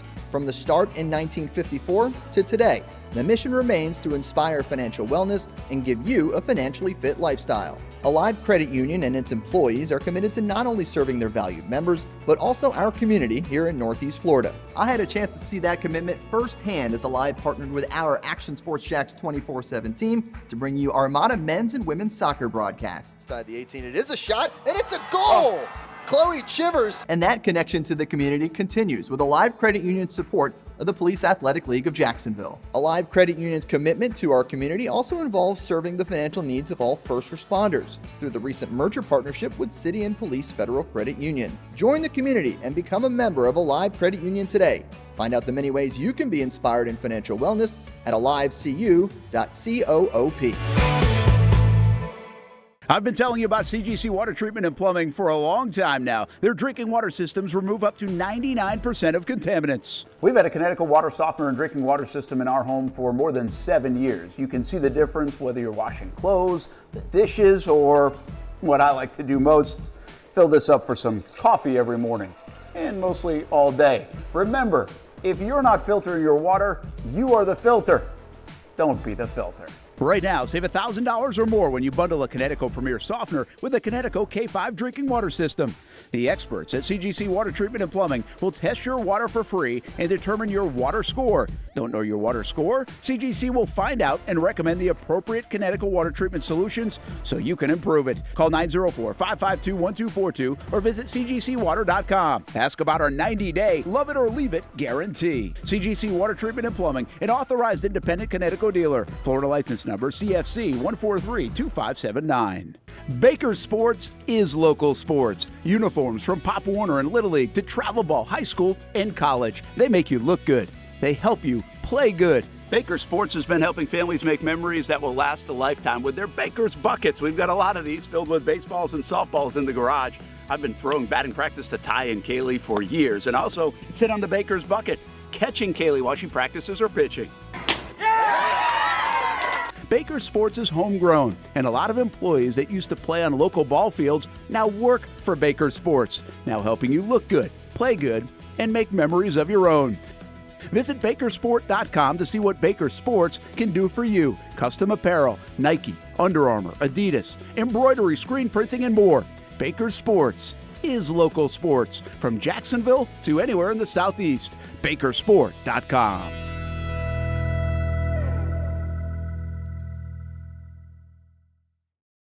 When it's time to get a new car for anyone in your family, just remember, nobody but Nimnick, the #1 Buick GMC dealer in Jacksonville. Get the latest price breaks on 2023 and 2024 models or the newest 2025 vehicles in the showroom on Phillips Highway or shop online at nimnickbuickgmc.com 24 hours a day. GMC Sierras, Yukons, and the redesigned Acadias, or get the all-new redesigned line with Buicks. It's nobody but Nimnick, and part of the reason why is this is a first-class buying experience here at Nimnick Buick GMC. You're not just a customer, you're a friend. This is about getting a vehicle that best fits you and getting you on the road, and also helping you and your family down the road.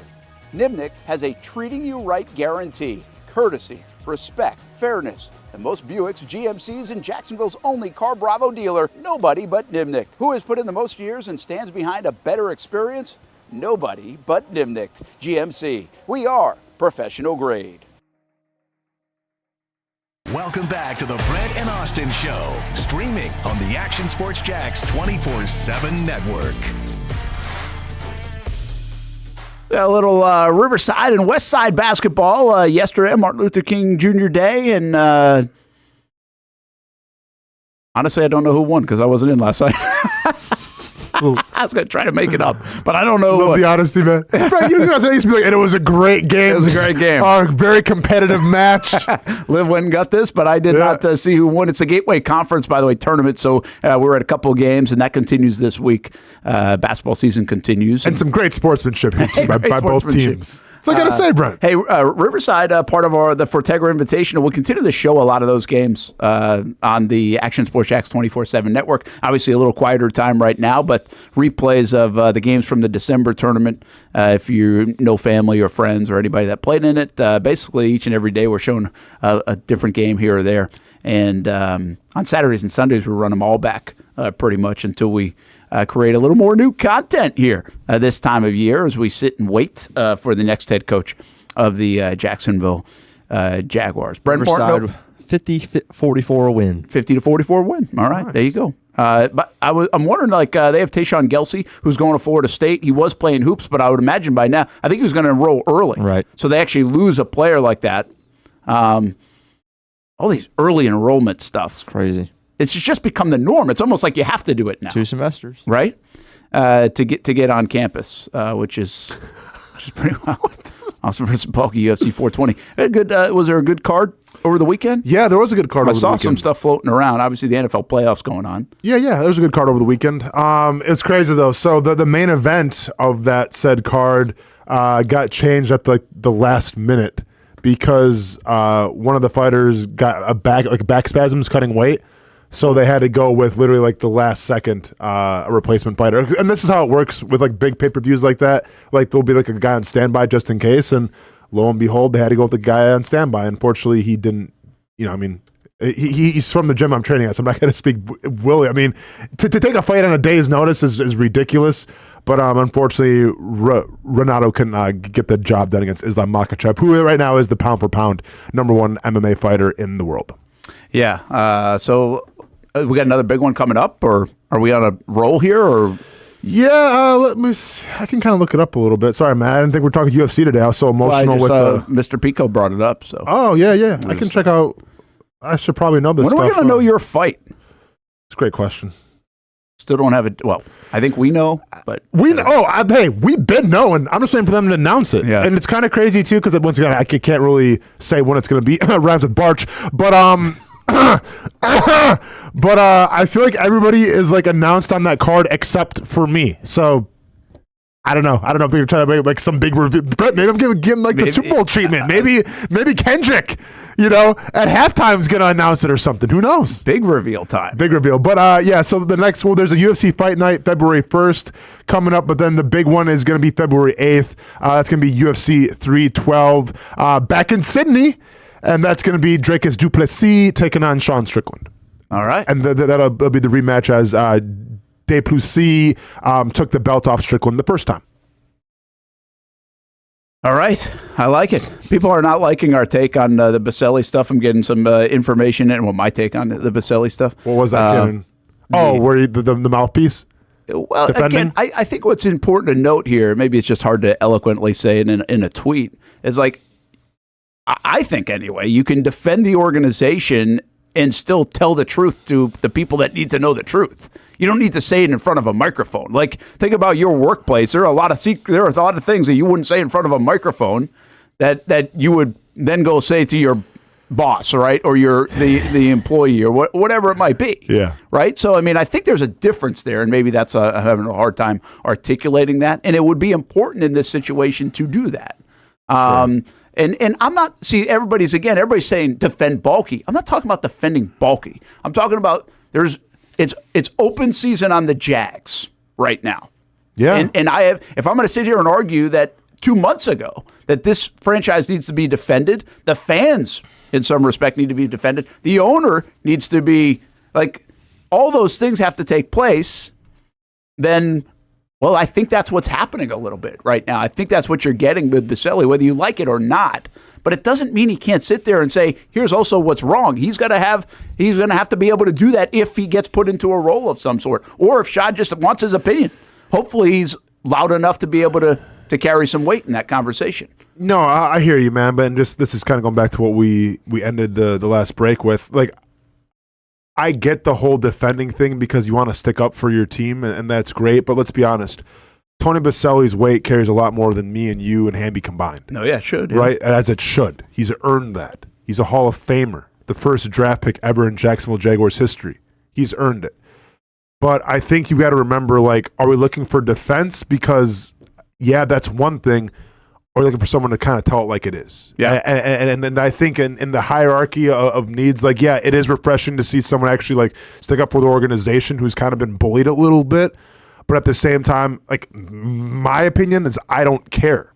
Like, they've had a right to be bullied. They've had a right to be made fun of because you did it to yourselves. Now sleep in it. I want someone like Tony Baselli is going to come up and really tell it like it is, more than defending. Yeah, but that's I get it. I'm not telling you we need to hear it be defended right now. The timing's probably not here. But I'm being consistent with the messaging of the last couple of years. Doug Peterson didn't defend the organization at times. Doug Peterson didn't talk to the fans sometimes. Doug Peterson didn't defend his quarterback sometimes. The messaging was off in front of a microphone. The bulky silence, the lack of transparency. Like, this goes deeper than an interview this morning with Bissett. Like, that's we're taking it like every moment as its own little thing. No, this is a big picture problem over these last few years, that the messaging, the defense of the organization's a punching bag because nobody's talking to the fan. This goes all the way back to my biggest problem with this organization over the last 4 years is that Baalke and Peterson didn't come out and talk the Wednesday after the season last year and say this will never happen again. That kind of stuff. That's called defending the organization. Defending the fans. Say, hey, we got you.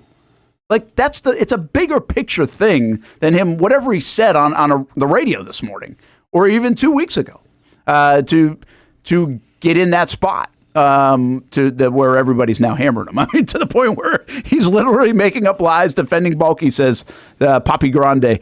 Tony is the last person we need in that building. Take his name off the pride.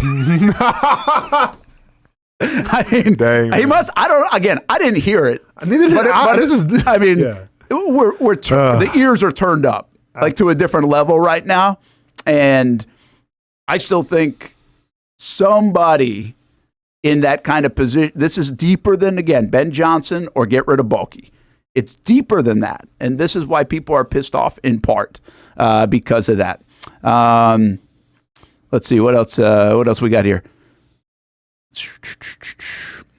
I bet more people would read Brent Baselli article if he showed a little emotion and cried.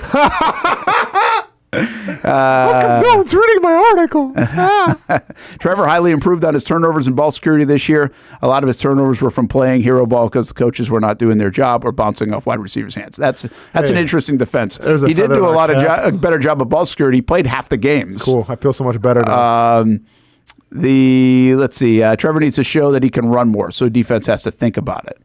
That's a very interesting thought, but if you just had a guy that was banged up in the last year and a half and missed a lot of games, go run more is going to be a tricky thing to convince anybody of, I would say.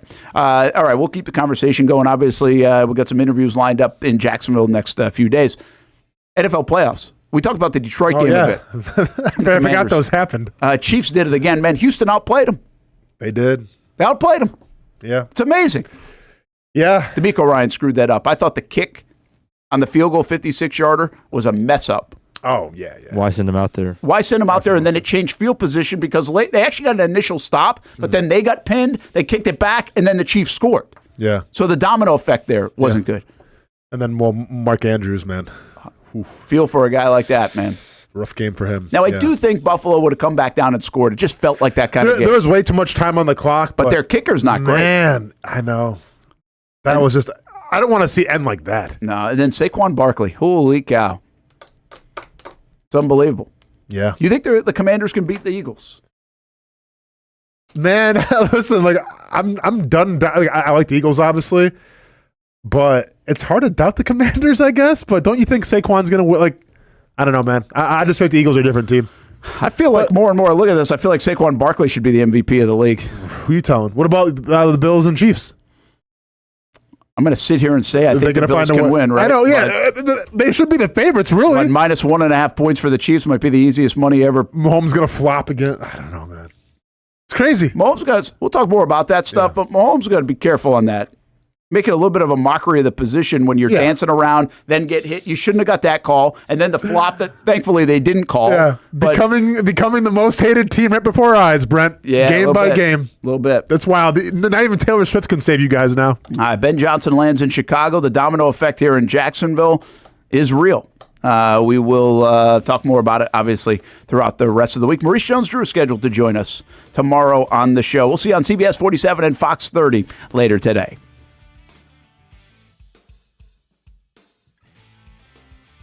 When it's time to get a new car for anyone in your family, just remember, nobody but Nimnick, the #1 Buick GMC dealer in Jacksonville. Get the latest price breaks on 2023 and 2024 models or the newest 2025 vehicles in the showroom on Phillips Highway or shop online at NimnickBuickGMC.com 24 hours a day. GMC Sierras, Yukons, and the redesigned Acadias, or get the all-new redesigned line with Buicks. It's nobody but Nimnick, and part of the reason why is this is a first-class buying experience here at Nimnick Buick GMC. You're not just a customer, you're a friend. This is about getting a vehicle that best fits you and getting you on the road, and also helping you and your family down the road.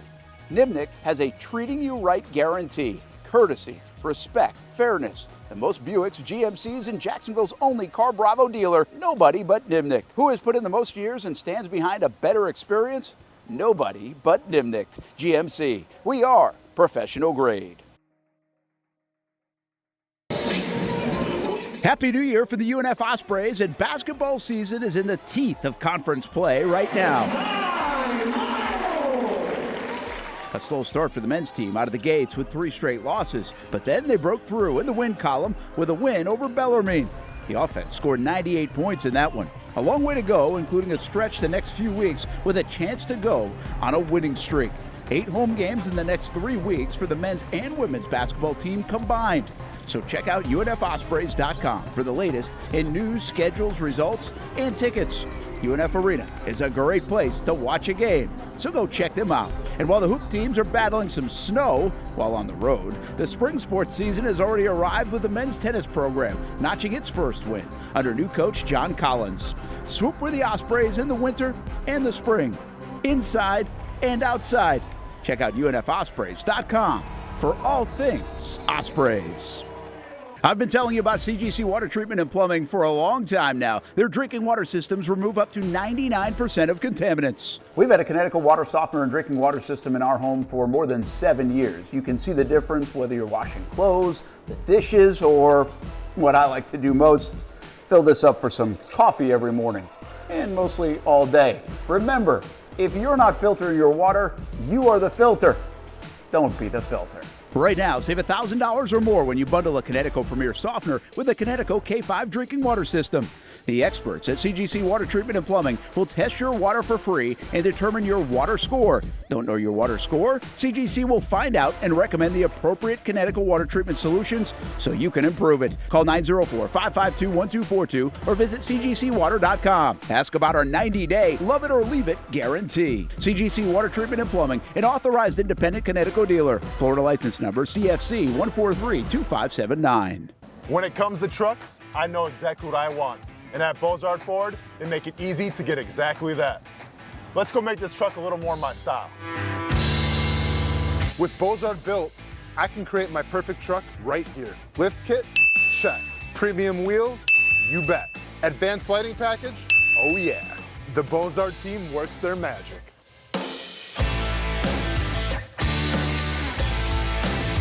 From bumper to tailgate, I'm making this truck mine. It's everything that I wanted and more. From the field to the gym to weekend adventures. This truck's built for my journey. Bozard Built.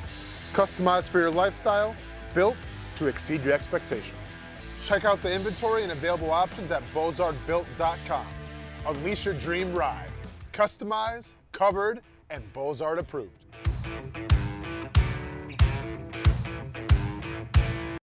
New to town or always been in town, everyone is always looking for a good pizza place. Our place is Donato's Pizza. We love it and still do love it. When I tell my family I'm coming to Donato's, they say, wait a minute, you got to order some for us. So this is not all for me. Let me tell you what the Martineaus get when we put an order in. Well, pepperoni pizza, we usually get more than one of these. And then here's the works, a little bit of everything. And then this is the pizza that can be polarizing for some out there. I don't know why. Hawaiian pizza, some love it, some don't. At Donato's, you're gonna love it, especially with that cinnamon sprinkled on top. Try the pizza my family likes or try your favorite. Right now, you can use the code BRENT20 and get 20% off your order. Every viewer and listener is important to us, and at Donato's Pizza, every piece is important. From fresh ingredients to the dedicated team members and you, the valued customer. Donato's Pizza, where every piece comes together for a winning combination. Jack's Beach and Mandarin locations, Donato's Pizza.